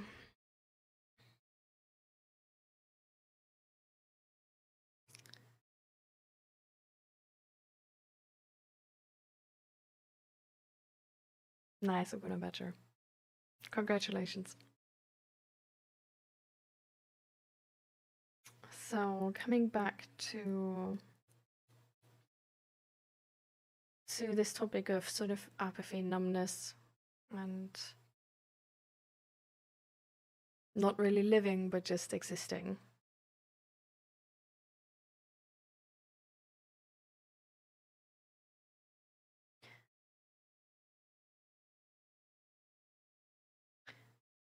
Do you think, Falhos, there's any, like, is there still topics where you are excited about? Or situations, or hobbies, or friends, or anything like that? Is there still, like, something in your life, or something which is maybe not at the moment in your life, but where you still would feel excitement towards? It can also just be a hobby, it can just be a game, it can be really whatever.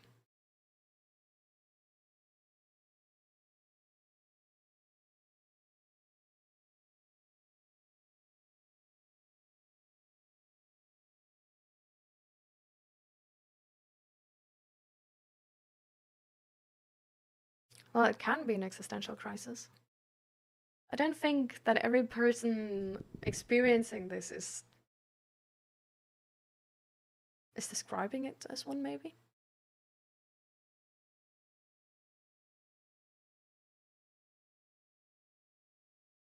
But it's really just this problem of noticing that you're not excited for life anymore.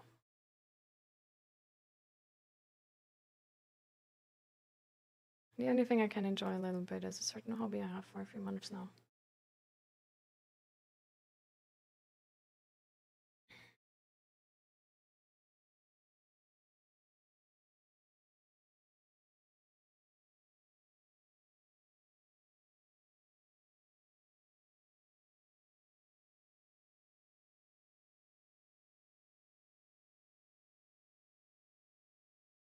I think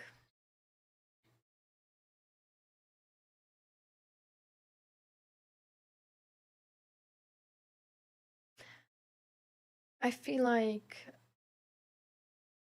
a really, I guess, insightful perspective, which is less obvious, maybe, you know, is that this numbness and apathy and lack of excitement for life, it's not really a thing which just came like this for no reason. It's really a thing which actually has a cause and a reason to it. And it probably even serves a certain purpose, even if you don't really know which one that is. I remember, like, back when I felt this way, it honestly just served the purpose of surviving, because I was in a pot situation. I didn't know what I could do. I didn't know that I could do anything about it, really, and I just wanted to get through it. It was sort of the situation of having made a wrong decision, now being in that, for me it was sort of like a living situation of like living right below the apartment of my dad. And then COVID coming together and having 2 jobs at that moment, and just having like my chronic pain started too. And it's just a thing where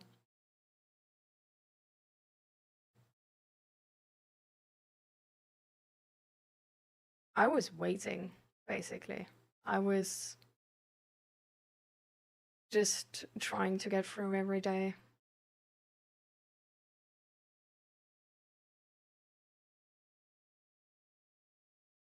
Does it feel the same to you, Full Host?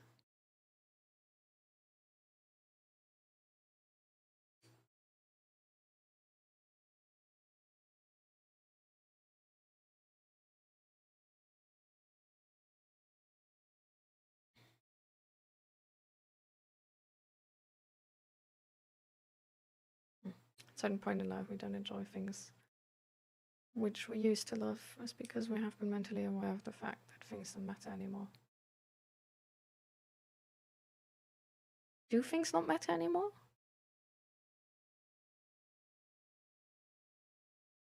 Kind of.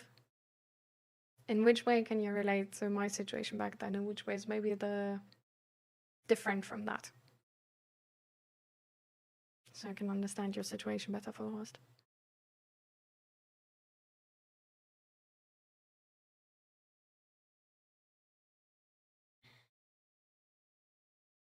But the best we can do for Full House right now is trying to really understand them. And trying to really understand what their situation is. And relate to that experience.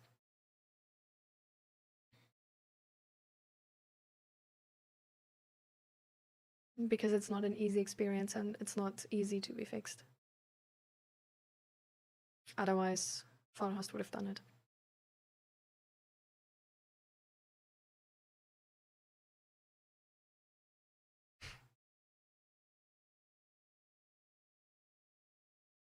I think advice like this, VJ, even if it seems really simple, it's really not simple to follow. Because we can't really just change our emotions, right? Like, we can only be calm if we are calm. Because, for example, we trust karma. But we can't be calm if we aren't calm. Like, we can suppress our anger or sadness or whatever and then try to be calm, but it's just suppression of emotion in that moment.